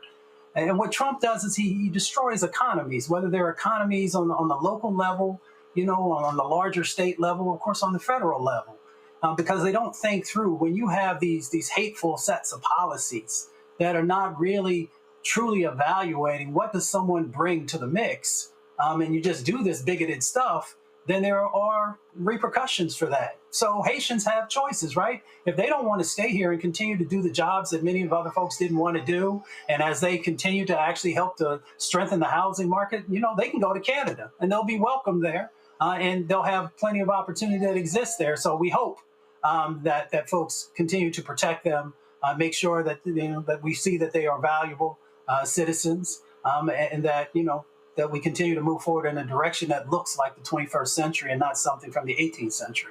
Yeah, see, all these dumbasses, Larry, see, this is what happens when you FAFO. See? Okay, Ohio, they voted for Trump. your economy is about to be screwed. Nebraska, they voted for Trump. The governor called him begging, please end these ICE arrests because they're killing our farmers. Our gross domestic product in Nebraska is down 6%. Look at Las Vegas. AP says that 3.1 million tourists, it was an 11% drop compared to the same month of 2024. International travel is down 13%. Hotel occupancy down 15%. But Nevada, you voted for him. Again, thoughts and prayers. This is a problem when the propaganda doesn't match the economic reality. And so a lot of these Rust Belt states, some of you described, and some of these other states in the West and various other states are finding out when you vote based on propaganda and not economic reality, then you're going to face some serious hardships. And listen, Roland, a lot of these challenges relates to inflation and these local areas and states suffering from their gross domestic product dropping. This is just the beginning. As they continue to attack more communities and deport more folks and more federal workers lose jobs, those economies are going to get a lot worse. And then they've eliminated a social safety net, which people voted for also. So in terms of, some of the challenges they're dealing with now, this is the tip of the iceberg. It's going to get, like I said, things are going to get far more difficult. So when you mistreat people, don't see their humanity, and they make a plus effort in terms of what they bring to your economy, and then you turn your back on them, this is what you get. Yeah, I mean, Tyler, bottom line is, that they went for this crap. They fell for the okie doke. And this is what's going on. This was a tweet right here from Congressman Stephen Horsford, former chair of the Black Caucus. Las Vegas thrives on tourism under Trump. Canadian and Mexico visitors make up 53% of all U.S. travelers. Flight bookings are plummeting. U.S. tourism is down 12%. Nevada is down 8%. Canada's airlines are cutting Vegas flights. He testified about this. Let me go ahead and play this here. Give me 1 second. I'm gonna play this audio. This is what he said. To ask Senator Cannizzaro, particularly because 30% of Southern Nevada's jobs are in hospitality. They generate over $80 billion of economic activity. Unfortunately, these blanket tariffs have alienated two of our most important trading partners, Canada and Mexico. And the facts for themselves, they speak for themselves. It's down 8.7% just among international travel alone. Yes or no, have you heard from local business owners who are suffering due to the downturn in our tourism economy? Thank you for the question, very quickly. Congressman. Yes. Okay. Now, Jeff. Yeah, y'all getting screwed. They getting screwed. And I'm just sitting here, Tyler, going, hey, that's what happens. Y'all chose that punk. Y'all chose that liar. He's destroying the economy. And I'm going to tell you right now, the Olympics, these international people ain't coming to that. The World Cup, they ain't coming to that because Trump and his ICE people are going to be harassing people. They have not, they did allow the Venezuelan baseball team to come, the Senegalese basketball team to come. They've been shutting down. I'm telling you right now, if I am an international traveler, there is no way in hell I would come to the United States for the Olympics, for the World Cup or anything because you are guaranteed to be harassed by Trump's thugs. Yeah, absolutely. And I think it continues to show around the world how, this administration views folks that are not from America. And even we go back to what's happening in with our Haitian brothers and sisters, it just proves, what immigrant communities often, feel and already know, that America runs on our labor, but treat our lives as something that's disposable. And I would even say, the fight for civil rights, it goes hand in hand with the fight for just immigration, and we must prioritize what pathways to citizenship looks like. We must prioritize, the communities that's impacted by what's happening with this administration. And I would even say, how do we shift the narrative around immigration to be more inclusive of Black immigrants from the diaspora is going to be important, because oftentimes Black folks are left out of the immigration conversation. But situations such as this reminds us of how critical it is to ensure that that pathway to citizenship is highlighted. But here's the thing that I have always said, Larry. I have consistently said, you gotta hit rock bottom. I said, you gotta have things tank. You gotta see things go to hell. And guess what? All them dumbasses in Kentucky, that's exactly what they are feeling right now. Bottom line is, this is a piece right here. You got these in Kentucky, these whiskey distillers filing bankruptcy, having issues. We see what's happening with Uncle Nearest, their financial issues. But guess what? You've got millions of Kentucky whiskey just wasting away on shelves, in warehouses, because the Canadians are like, nah, y'all can keep that crap. And you can thank Trump for it. So another red state economy being destroyed by the dumbass in chief, Donald Trump. Yeah, you talked about Kentucky and whiskey, and I saw the report. It was Canadian newscast when they talked about, Canadians, the government, and certainly even some before the tariffs really kicked in, some whiskey that was delivered there. The Canadians said, we're not buying this if it's made in the United States. So they're going to be, like I said, people voted for their own demise, as I like to tell folks, which it's like the worst self-own in world history to vote for this. Tariffs, in terms of how they treat undocumented people, laying off federal workers, our healthcare infrastructure, all this stuff collapsing at the same time. And I'll go back to my point again. In the past, when we had the last recession, under George Bush Jr., we had certain programs in place to support Americans. Those programs aren't around anymore. So folks who voted for this, they're going to feel it, particularly in these rural communities and other underserved communities that thought this was in their best interest. But you're like Kentucky and some of these other, states that don't have a lot of wealth are going to disproportionately feel the economic impact. And like I said, things are just getting started. They're going to be far worse by the end of the year. Last point here, Mustafa. I just love this chart right here. Top 10 spirits exporting states. Tennessee, Kentucky, this is to the EU. Tennessee, Kentucky, Florida, Texas, Illinois, Indiana, California, Arkansas, New York, Georgia. Red, red, red, red, red, red. 7 of the 10 are red states. Okay? Y'all about to FAFO when it comes to the Europeans and y'all spirit sales. But that dumbass sitting in the White House, oh yeah, he don't care. But all them red states, all them broke ass white people, y'all about to be out of jobs.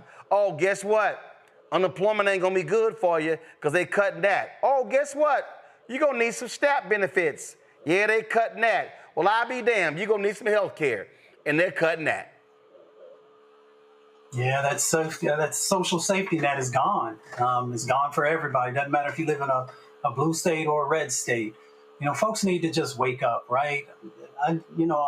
In my speeches, I used to always have a part where I would say, make sure you vote for somebody who actually cares about your community, who's willing to actually make investments in your community, and who cares about your children. And from this current administration, we haven't seen any of those types of things. They've gotten from you what they needed. They wanted your vote. They told you what you wanted to hear, and now the reality is kicking in.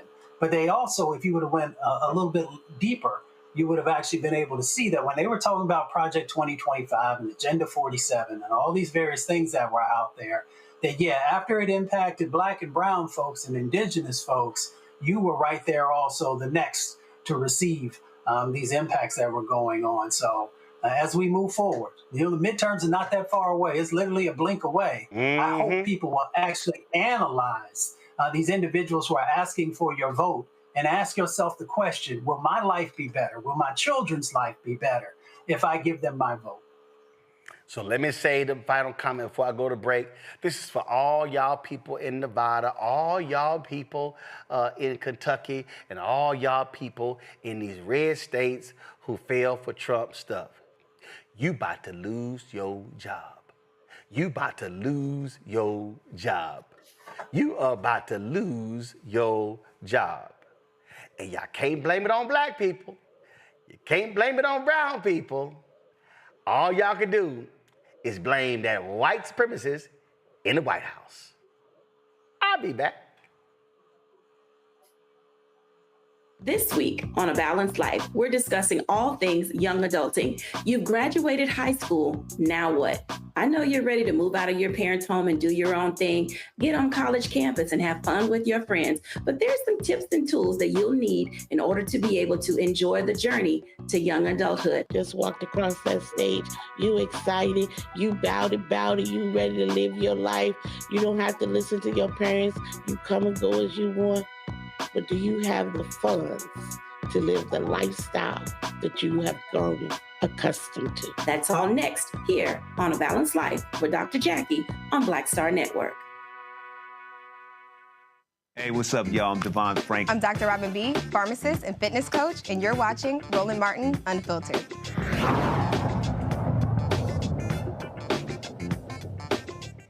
Folks, my next guest has traveled the world, Paris, Morocco. She's an international chef. Joanne Thomas has a quite busy palate. Okay, we don't have her. I thought we have her. So what? Okay, so let's fix this audio, y'all. So I'm gonna do this. I'm gonna go 2 more commercial breaks. And we're gonna fix the audio, and then we're gonna come back. Next on The Black Table with me, Greg Carr, we welcome the Black Star Network's very own Roland Martin, who joins us to talk about his new book, White Fear, how the browning of America is making white folks lose their minds. The book explains so much about what we're going through in this country right now, and how, as white people head toward becoming a racial minority, it's going to get, well, let's just say, even more interesting. We are going to see more violence. We're going to see more vitriol, because as each day passes, it is a nail in that coffin. The one and only Roland Martin on the next Black Table, right here on the Black Star Network. On the next Get Wealthy with me, Deborah Owens, America's Wealth Coach, Black Americans have 1/10 the wealth of their white counterparts. But how did we get here? It's a huge gap. Well, that's why we need to know the history and what we need to do to turn our income into wealth. Financial author and journalist Rodney Brooks joins us to tell us exactly what we need to do to achieve financial success. You can't talk about why we are, as Black people, where we are, unless you talk about how we got here. Bridging the Gap and Getting Wealthy, only on Black Star Network. Hey, what's up? Geek Tony in the place to be. Got kicked out your mama's university, creator and executive producer of Fat Tuesdays, an air hip-hop comedy. But right now, I'm rolling with Roland Martin, unfiltered, uncut, unplugged, and undamn believable. You hear me? All right, folks, we have not sorted the audio issues with Chef Thomas, as we have to rebook her, and we'll definitely have her back on the show. So let me do this here. Let me thank my panelists, Tylik, Larry, and Mustafa for being on today's show. Gentlemen, I certainly appreciate it. Thank you so very much. We'll keep giving them hell. Thanks a lot. Folks, Spike Lee, Denzel Washington, they are back at it with a new movie called Highest to Lowest. It's in movie theaters. It will stream on Apple TV Plus on September 5th. This is the trailer. New mixes of mood music. I need a theme. Theme music. Hey!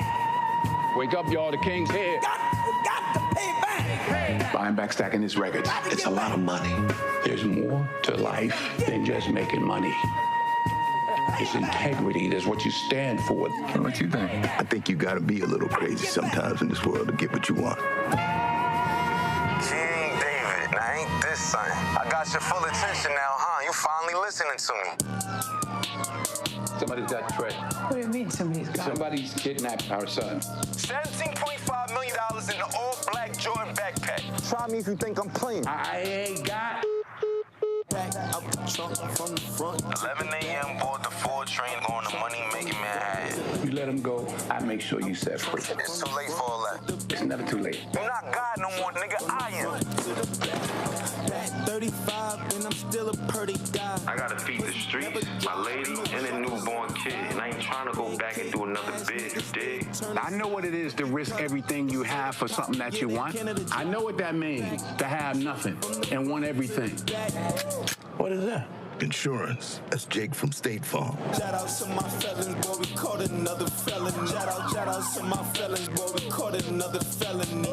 Shout out to my felons, boy. I can't go out like this, you know that. Shout out to my felons. Well, then his blood is gonna be on your hands then. Pack out the trunk. Oh, you want to do this? I got into this by myself. I'm going to get out of it by myself. Where's my money? I got the 4-pounder sitting right here. Don't try nothing funny.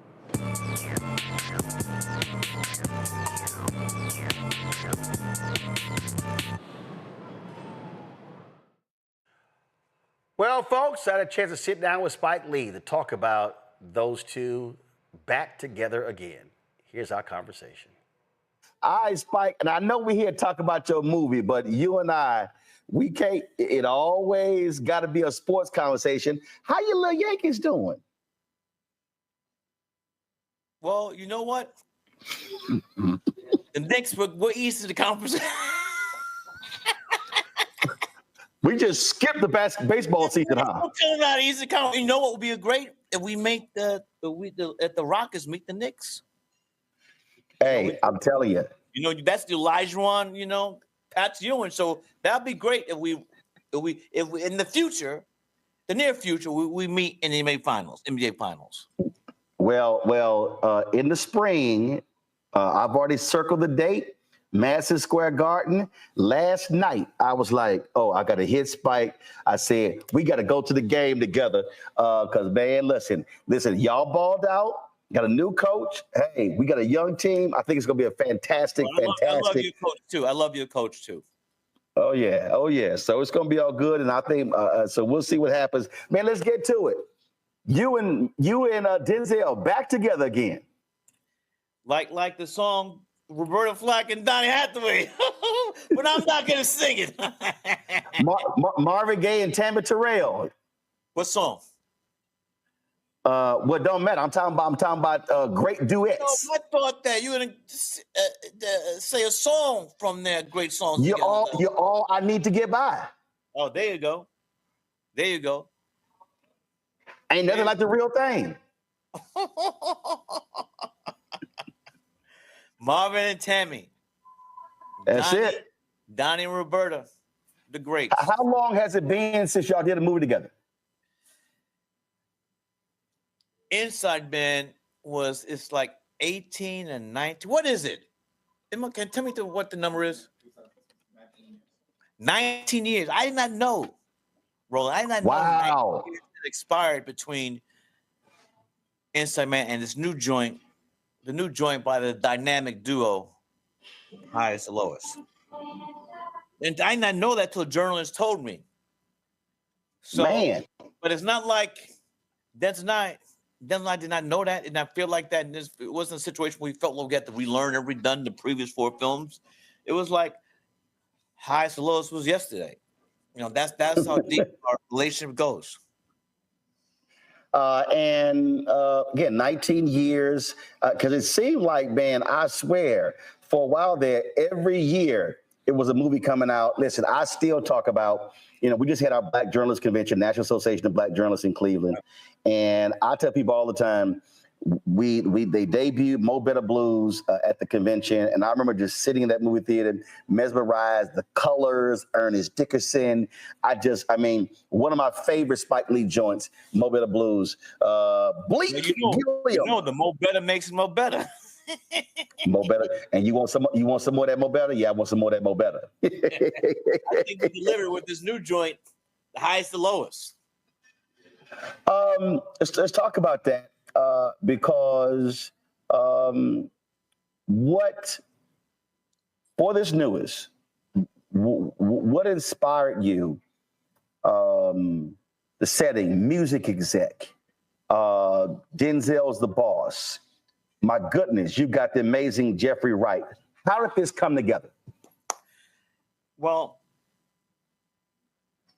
this is a film that was made in 1963, post-war Japan, by the great, magnificent Japanese director Akira Kurosawa, which he adapted by Ed McMahon, called King's Ransom. So this script been going around and around for years, and ended up in Denzel's hands. And it takes place in New York, and the whole music that was in there. And Denzel blessed me by saying, "Spike, I want us to work again. This film takes to New York. You know New York front and backwards." And that's how it happened. You know, it was, I did not know it was 19 years ago since The Inside Man. But Roland, here's the approach we had, because we did not want to we were not doing a remake. We were doing a reinterpretation. So explain that for the audience that doesn't understand what that means.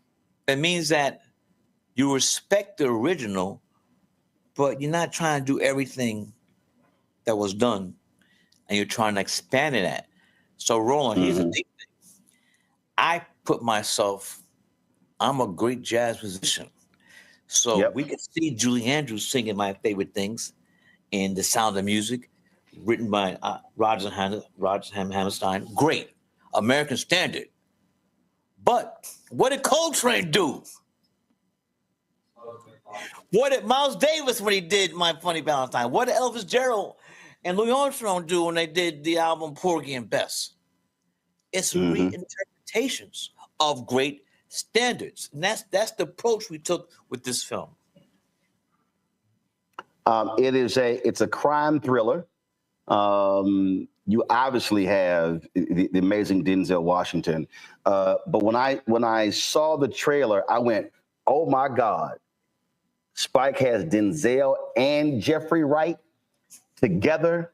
Talk about, that combo, because you're talking about, Jeffrey Wright is, I've said this numerous times, I believe is one of the most underrated, underappreciated actors in Hollywood. You're not lying.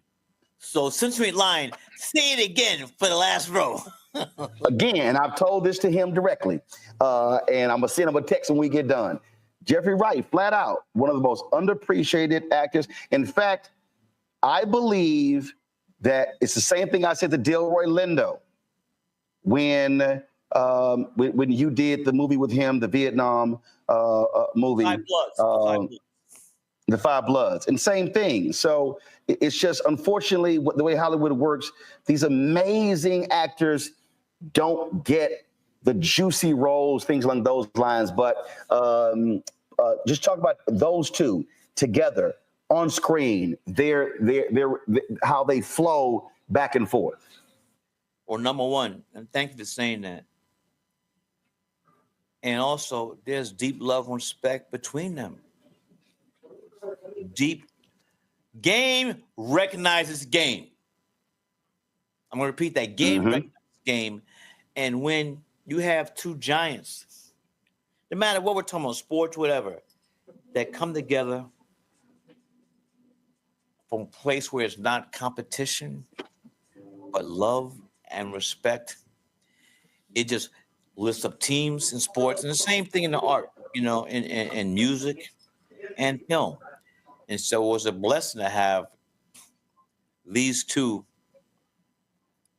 in this film. And you got to add Wendell Pierce. He don't sleep on Wendell Pierce. And then there you go. Then you got the new Jack, the new kid on the block, A$AP Rocky, who's bringing it too. Don't sleep on Rocky in this film. He goes toe to toe with Denzel. So you just mentioned two other brothers. So give people a sense of what it was like on that set. And you have, frankly, you got the OG, you got the OG and Denzel, the seasoned vets in Jeffrey and Wendell, and then the young cat in A$AP, and how the four of them mesh to really create something dynamic on the big screen? To be honest, it wasn't a thing. You know, everybody knew what their position was, what was required. I called the play. They went into formation. you know, Roland, you know I'm going to work sports in here somewhere. You know? Of course. People did their job. People knew their job. They read the script. They knew what was required. And here's the most important thing. They're coming to this with love. Mm-hmm. Love, respect. And when you come from that place of love and admiration, the bullshit doesn't get in the way. Mm-hmm. Simple as that. One of the things that I think also is another character is frankly the setting of the movie, the energy, the speed, all of that. I think that's a lot of times that's often overlooked. I remember when 12 Years a Slave came out, and I never forget how Steve McQueen used that sound for these really, really, really long spaces that actually made it very uncomfortable. Right. And I was watching, I remarked that. I look at movies a little bit differently. Right. But the sound, the energy, the pacing of the city, I believe also plays a role in a movie like this. It's a character. New York City is another character in the film. And I think, this film's go down as one of the great New York City films that have been great ones. I mean, films by Scorsese, Sid Lumet, Dog Day Afternoon with Pacino, Billy Freakin's The French Connection. So there's a history of great, great films where New York City is a character, and I hope people add this film to that list. You've done so many movies in the nation's capital, Film Registry. What still excites you? What still gets you fired up? What still brings you joy? Outside of sports? Yes, outside of sports. Outside of being in the Pro Basketball Hall of Fame. You didn't think I saw that? As a fan. But Roland, all jokes aside, I thank you for that question, because something I think about often now more in the past. Mm-hmm. Next year is going to be my 4th decade as a filmmaker, about 40 years. And it's a blessing because I say this to my class, I'm a tenured professor of film at NYU Graduate Film School. Also artistic director of the school, is that I'm blessed. And when an individual is able to make a living doing what they love, it's a blessing. And the joy of this people on this God's earth go to their grave having worked at a job they hated. And they're not going to let their children not have food on the table, pillows in the back, or a roof over heads. So you got to do what you got to do for your family. But the joy is not coming from that profession or job you have. So I'm blessed. I'm doing what I love. I have great friends like yourself. And I'm artistic. I come from artistic families. And I'm just, which my father would never had. Great musician, did the scores for my films. She's gonna have at school days, Do the Right Thing, Mo Better Blues. So it's a blessing. But it's my opinion that if you ain't working hard, you ain't busting your ass, them blessings ain't coming. Tyler Perry said, it's just not going to fall out of the heavens and you're like, you're the next, what? Boom. That's the one thing. When I travel around this country and young people come up to me and they say, I want to do what you do. And I say, well, this is what I tell them. But do you want to do what I do? And they step back. Then they step back. So you don't break it down. And I walk them through. I just had 5 interns who just finished. I mean, we were sitting right here. I literally just landed in Indianapolis. Race to the hotel. Room's not ready. Not a problem. Set the laptop up. External camera, light, wireless microphone. I didn't bring anybody with me. And what I told them was, I said, if you want to do what I do and get what I've gotten, then you got to do what I do. It's called work ethic, and it's studying. Hold on, Roland. Repeat those 2 words again. I tell everybody, it's work ethic. You have to combine work ethic, studying your craft, because they go together. Because you just said something when you were talking about your students, your class. When I interviewed Maddie Rich and I FaceTime you, and Maddie and he and Spike, you may not have seen the interview, but dude, he was crying. And he said, man, I was holding that thing in 20 years. He says, I now understand what Spike was trying to tell me back then. And here's Maddie now teaching in a film school. And his wife came up to me at Essence and she said, Roland, you don't understand. He was carrying that burden for 20 years. And what you were saying to him then was, you made a good movie. You made a great movie. You're getting all of his attention. Study your craft, work ethic, focus on understanding how to do this, the nuances. And he said, and it's amazing he's not doing that. And so many people, Spike, they want the selfies, they want the riches, they want to be able to be known, to connect with the celebrities, but they don't want to do the work. You got to do the work. Got to put the work in. But no, can I add to you? Yeah, go ahead. Here's the thing. This your interview. Here's the secret. Here's the secret. If you love what you're doing, it's not work. Boom. If you love what you do, it's not work. If I was Terrence, if I was Morris Chestnut in Best Man, sustained. That's the sustained. Beauty. That's the beauty. If you find, here's the thing, everybody doesn't look. It's unfortunate everybody doesn't find that something that they love. But when you do, you're gonna. If you love it, you're not thinking about the hardships you have to go through to get where we want to get there. But when you love something, when you are blessed to find something that you want to do, something you want to devote your life to devote the rest of your life to, whatever it is, it's not work. And that's why. Oh, you're absolutely right. But here's the thing, though. It's the trick, because you're tricking your mind. You know you know it's hard, but your mind is tricked because you love what you're doing. So the hard work stop you from doing where you got to get to. Dude,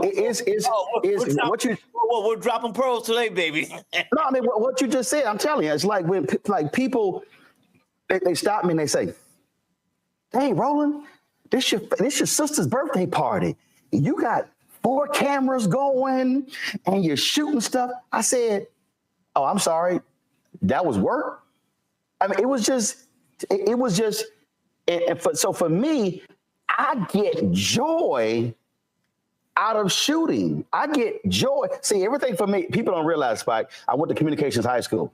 I learned behind the camera before I was in front of the camera. Well, so repeat it again. Repeat that again. I learned behind the camera before I got in front of the camera. And I was excellent at that. So shooting and setting up cameras and setting up mics and framing shots, I was doing that in the 10th, 11th grade. So what about being in front of the camera? In fact, you're going to love this, Spike. We couldn't walk into the TV studio the first semester. We had to learn cables, definitions, and everything. So the second semester, Mary waits, unlocks the door, and all the students rush to the set. Exactly what I said. I turned to my right, I said, "Where does a person sit who tell them what to do?" And she said, "They sit in over there." I said, "I'll be over there." That was the control room. And so, but it's the work ethic. And so even though 4 halls of fame, multiple honorary degrees, I still get joy out of a new piece of equipment, Spike. Oh, I can do this, I can do that. And that's the love. L-O-V-E. That's the love. Love. You know, you could just, I know it might sound simplistic, but L-O-V-E. L-O-V-E. Absolutely. That's the key. And the sad thing is that sometimes people don't find, for whatever reason, that joy or that love. And it's sad. Yeah, that is sad. And also, let me jump right here. You could just tell. You ever been around people, and the energy you get is like it's just off and like oh yeah.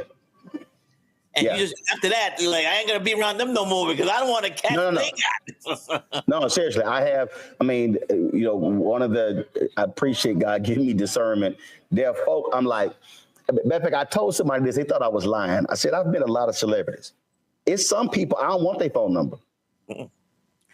Bad Straight energy. Up. It's bad energy. It's some cats. I don't want their phone number. I don't want to talk to them again. If I see them, I'm gonna stay on this side. I might wave, keep it moving. And they like, are you serious? I'm like, yeah. I don't. And because again, other folk can bring you down. That negativity, man. I don't want that thing around me. I don't even want you speaking bad my family members. Bad energy is bad. yeah. The operative word is bad. It's bad. Not the way Michael said it, though. Say it again. Not the way Michael sang it. Yeah, no. He said bad. We talking about bad. Yeah. You know how we be flipping stuff. When a person sits in that seat and they sit down and watch the movie. And for me, I was taught, again, by Mary Waits, you watch till the end of the credits. She said, because don't leave when the action's over. She said, because the credits, that's how that movie got made. So ever since high school, I literally stayed in that seat. Right. But as a director, what do you want a moviegoer to walk out of that theater saying after they watch this movie? Or what do you want them to feel? Denzel is such a magnificent actor, definitely one of the greatest living actors today. And this film is about choices, morality, ethics. And you have an actor like Denzel, the audience watching this performance puts himself in Denzel's shoes. And so when that happens, they become engaged. And the choices they see Denzel make, they ask themselves, if I was in Denzel's shoes, what choice would I make and not make? And that's when great cinema, for me, occurs when audiences become engaged, and ask themselves, what would I do? For example, this film, there's a mishandled kidnapping, and I'm just gonna say it, might be giving away to some, but it's in the trailer though, so that's all right. If your son or child or relative is kidnapped, but there's a mistake and they grab the wrong person. Oh. But the person who's doing the kidnapping says, I don't care if I made a mistake. You still gotta pay the money. Would you pay $17.5 million for a son or daughter that wasn't yours? So the audience is thinking, they see what's happening on screen, but then it comes deeper. What would I do in that situation? Yep. That's choices. And the problem is Denzel's so good. I got Henry works on my staff. He said, man, he's so good. He had me pulling for Frank Lucas in American Gangster. He was like, he said, he walked out of the church house like, come on, Frank, get away.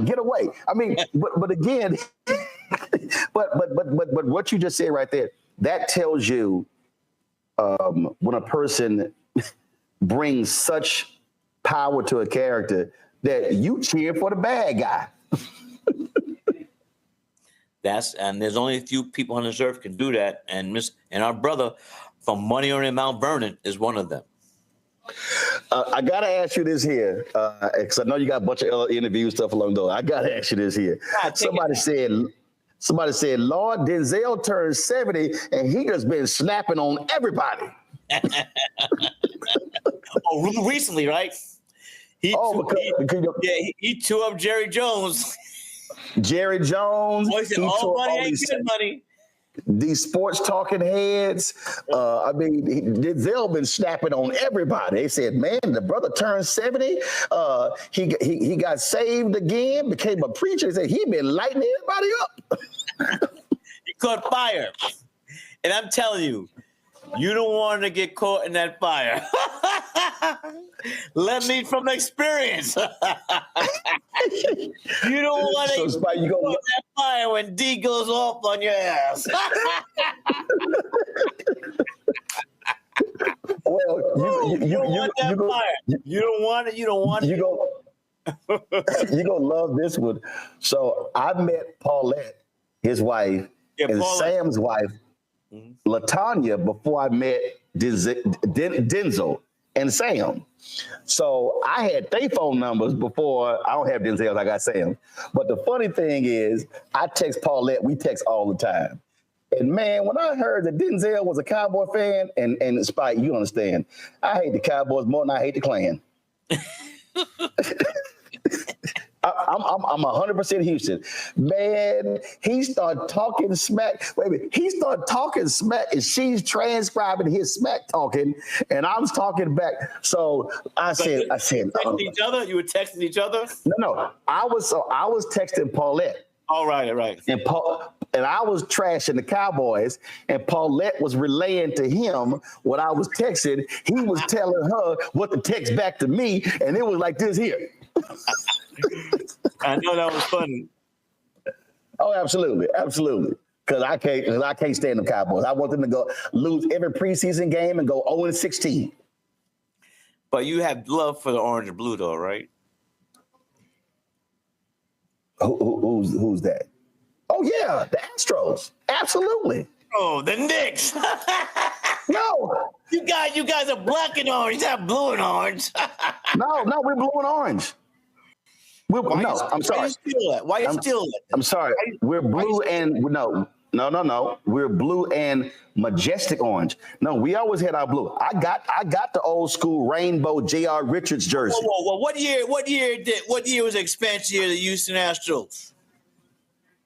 We were the Colt 45s, and then in the late 60s What was the year?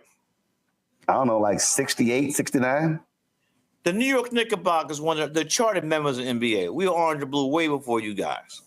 So I know, but y'all haven't won a title since the original Shaft came out. That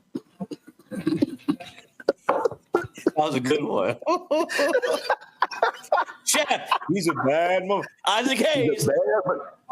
Shut your mouth.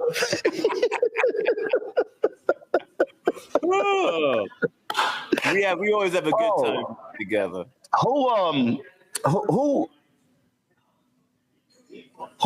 was the biggest surprise in this movie that caused you to go, damn, they good? Well, what I will say for the audience, my brother, they're gonna say A$AP Rocky. He's in there swinging. They're trading shots, Denzel and A$AP in this film, and what wasn't scripted, it turned to a rap battle. Really? Denzel dropping Nas, Illmatic. That's the thing. See, Denzel's competitive because you talked about in He Got Game when he was like, "Listen, I ain't getting beat.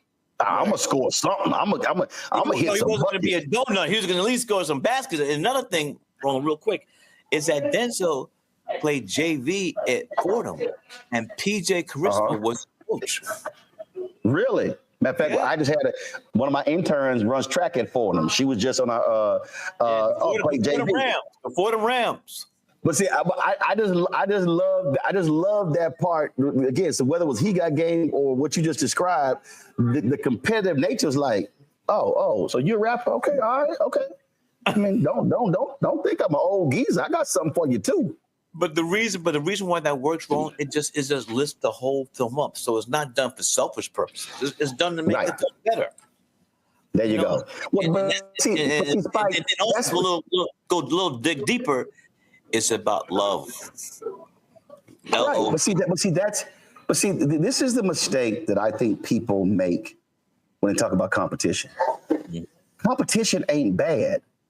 Magic said Larry made him better. Larry said Magic made him better. Bill Russell said Wilt made him better. Wilt said Bill Russell made him better. The OJs, Eddie Levert, the OJs said the Temptations made them better. The Temptations said the Four Tops made them better. It drives me crazy when folk are scared to look at somebody else and their greatness challenge you to be greater. And that's why this whole thing about who's the GOAT is oh man, I'm done with that. I hate it. I think it's stupid. Michael don't give a you know what about that. And I think that it's gone overboard with this LeBron Michael thing. I mean, it's why can't they both be great? I mean, it's gone overboard, and I'm tired of it. I'm tired. I don't even want to. The thing for me, Spike, I don't want to hear the greatest stuff because you can't act like Kareem didn't exist, the Big O didn't exist, and Bill Russell didn't exist. So to me, it's just stupid. I don't want to hear it. To me, you revel in the greatness of all of them. And that, to me, I think is the most important. Growing up in Brooklyn, the thing was who's better, Mickey Mann or Willie Mays? And you know I was saying to say, hey, kid, Willie Mays. There you go. There you go. Last question for you, Spike.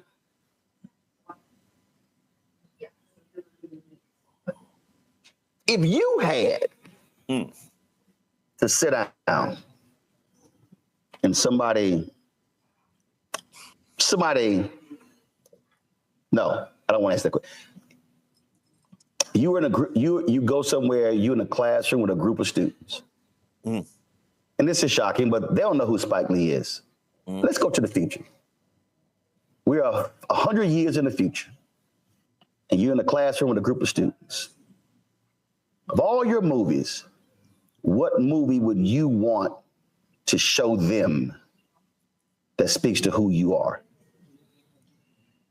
Malcolm X. And I think that Denzel gave one of the greatest performances in film ever in his depiction of my brother, Malcolm. And that's the film that had the most writing on it. I don't know if I ever told you this, but before we did the film, I called up the Minister Farrakhan, said, my beloved, we got to talk. So I flew to Chicago and sat down with the minister because I cannot put cast or crew in danger. You know, I cannot have the Fruit of Islam FOIs roll up on set. We had a great meeting, and Minister Farrakhan, I've said this publicly before, so it's not a secret. He said, Spike, I really cannot comment on what you'll say about Honorable Elijah Muhammad. No, he said, I really can't comment on what you said about Brother Malcolm. But be very careful what you say about Honorable Elijah Muhammad. And then when the movie came out, I got this letter from Minister Farrakhan saying how much he loved the film, and I framed it, and it's up on the wall in my office. But I had to do that. I had to go to Chicago and sit down with him. I had to do that. But you also, and this is the off-screen part, you also let the Teamsters know, y'all don't hire some black drivers. Oh, yeah. The Teamsters are a union. You know, they drive the trucks, and I met with Tommy O'Donnell, and I said, look, why are there no black Teamsters? If you don't put let some brothers and sisters into the union, I'm having FOI drive the trucks. And it wasn't a threat. I just looked. And I know you don't want to be messing with the brothers from the Fruit of Islam. So that was really a great moment. Now, if you understand that historically, these unions have kept minorities and women out. Yep. That was a big breakthrough. Yep. Well, look, Spike, you have done some truly amazing things, man. It's always great when we get to chop it up. I really hope. And let me tell you something right now. When you're talking about sports, right? And let me tell you something. This I need everybody to understand in terms of my love for you, my love for Denzel, my love for Jeffrey Wright and Wendell Pierce. See, these streaming services, they don't spend money, they barely spend any money on Black-owned media. And I have a typical rule when they got movies. A different conversation. There you go. And I have a rule. They all call me to push the product, but they don't want to spend no money on advertising. So an exception was made for this movie and you, Apple Studios, A24. No. I said, yo, don't let me, you don't want, you better call Roland and get us in. Yeah, because see, the deal is let's be honest. So no ownership, not ownership, but advertising. Advertising has ever been bought from Apple? The only thing ever, it was when the movie Swagger came out, when the show Swagger came out, and they came to me, they asked me to moderate a panel. I had the cast on the show, and it was like a $10,000 deal. And, you know, and the sister who was there, I had hooked up with, who was an NABJ, and they were talking, we want to do this much broader thing. And I ain't got a problem saying it. I reached out to some other executives there, and the CMO at Apple wouldn't even meet with me. They've never spent any money. And we talking about Apple, Hulu, Paramount, Stars, all these people. And this is what I tell them. Y'all want my audience to watch your stuff, and you want to bring your stars for interviews, but then you don't want to spend any advertising money. And I told, that's a goddamn shame. And look, Warriors Bond, I will be speaking to Apple. Brother, I appreciate it. Because Warriors Bond. And thank you. And thank you for doing this without getting any advertisement. But this will be the last time. My brother, I appreciate it. Highest to lowest. Folks, check it out. It's in the theaters. Let's see it in the theaters. It's in theaters, IMAX, see on the big screen, and then later it'll be streaming, but catch it in the movie theaters first. That's a whole different experience than watch it on your little bit of TV at home. Spike. Those TVs, whoa, hold up. Them TVs are big-ass monitors all now. Okay, you're right. I do have a couple of 82-inch TVs. One thing I'm asking of you. Next time we're on, you got to learn how to do the tighten up from Archie Bell and the Drills. Spike, you understand. Go to YouTube. It's videos all on YouTube of me dancing. So that ain't a problem. Are you doing it tighten up though? Archie Bell ain't a problem. What? All right. We're gonna do that. I'm gonna show you that next time. Since you're gonna challenge your Since you're going to challenge your brother. Since you're going to challenge your brother. Love. But I love it. I appreciate my brother. Tell the wife I said hello. Okay, I will. All right, brother. Peace. Yeah. New mixes of mood music. I need a theme. Theme music. Hey! Wake up, y'all. The king's here. Got to pay back. Buying back, stacking this record. It's a lot of money. There's more to life than just making money. It's integrity. That's what you stand for. What you think? I think you gotta be a little crazy sometimes in this world to get what you want. King David, now ain't this something? I got your full attention now, huh? You finally listening to me. Somebody's got Trey. What do you mean somebody's got? Somebody's kidnapped our son. $17.5 million in an all-black Jordan backpack. Try me if you think I'm playing. I ain't got Back out the trunk from the front. 11 a.m. board the 4 train going to money making Manhattan. You let him go, I make sure you set free. It's too late for all that. It's never too late. I'm not God no more, I am. Front to the back. At 35, and I'm still a pretty guy. I gotta feed the streets, my lady, and a newborn kid. And I ain't trying to go back and do another bid, you dig? I know what it is to risk everything you have for something that you want. I know what that means, to have nothing and want everything. What is that? Insurance. That's Jake from State Farm. Shout out to my felons, boy, we caught another felony. Shout out to my felons, boy, we caught another felony. Shout out to my felons, boy. I can't go out like this, you know that. Shout out to my felons. Well, then his blood is gonna be on your hands then. Pack out the trunk. How you want to do this? I got into this by myself. I'm gonna get out of it by myself. Where's my money? I got the 4-pounder sitting right here. Don't try nothing funny.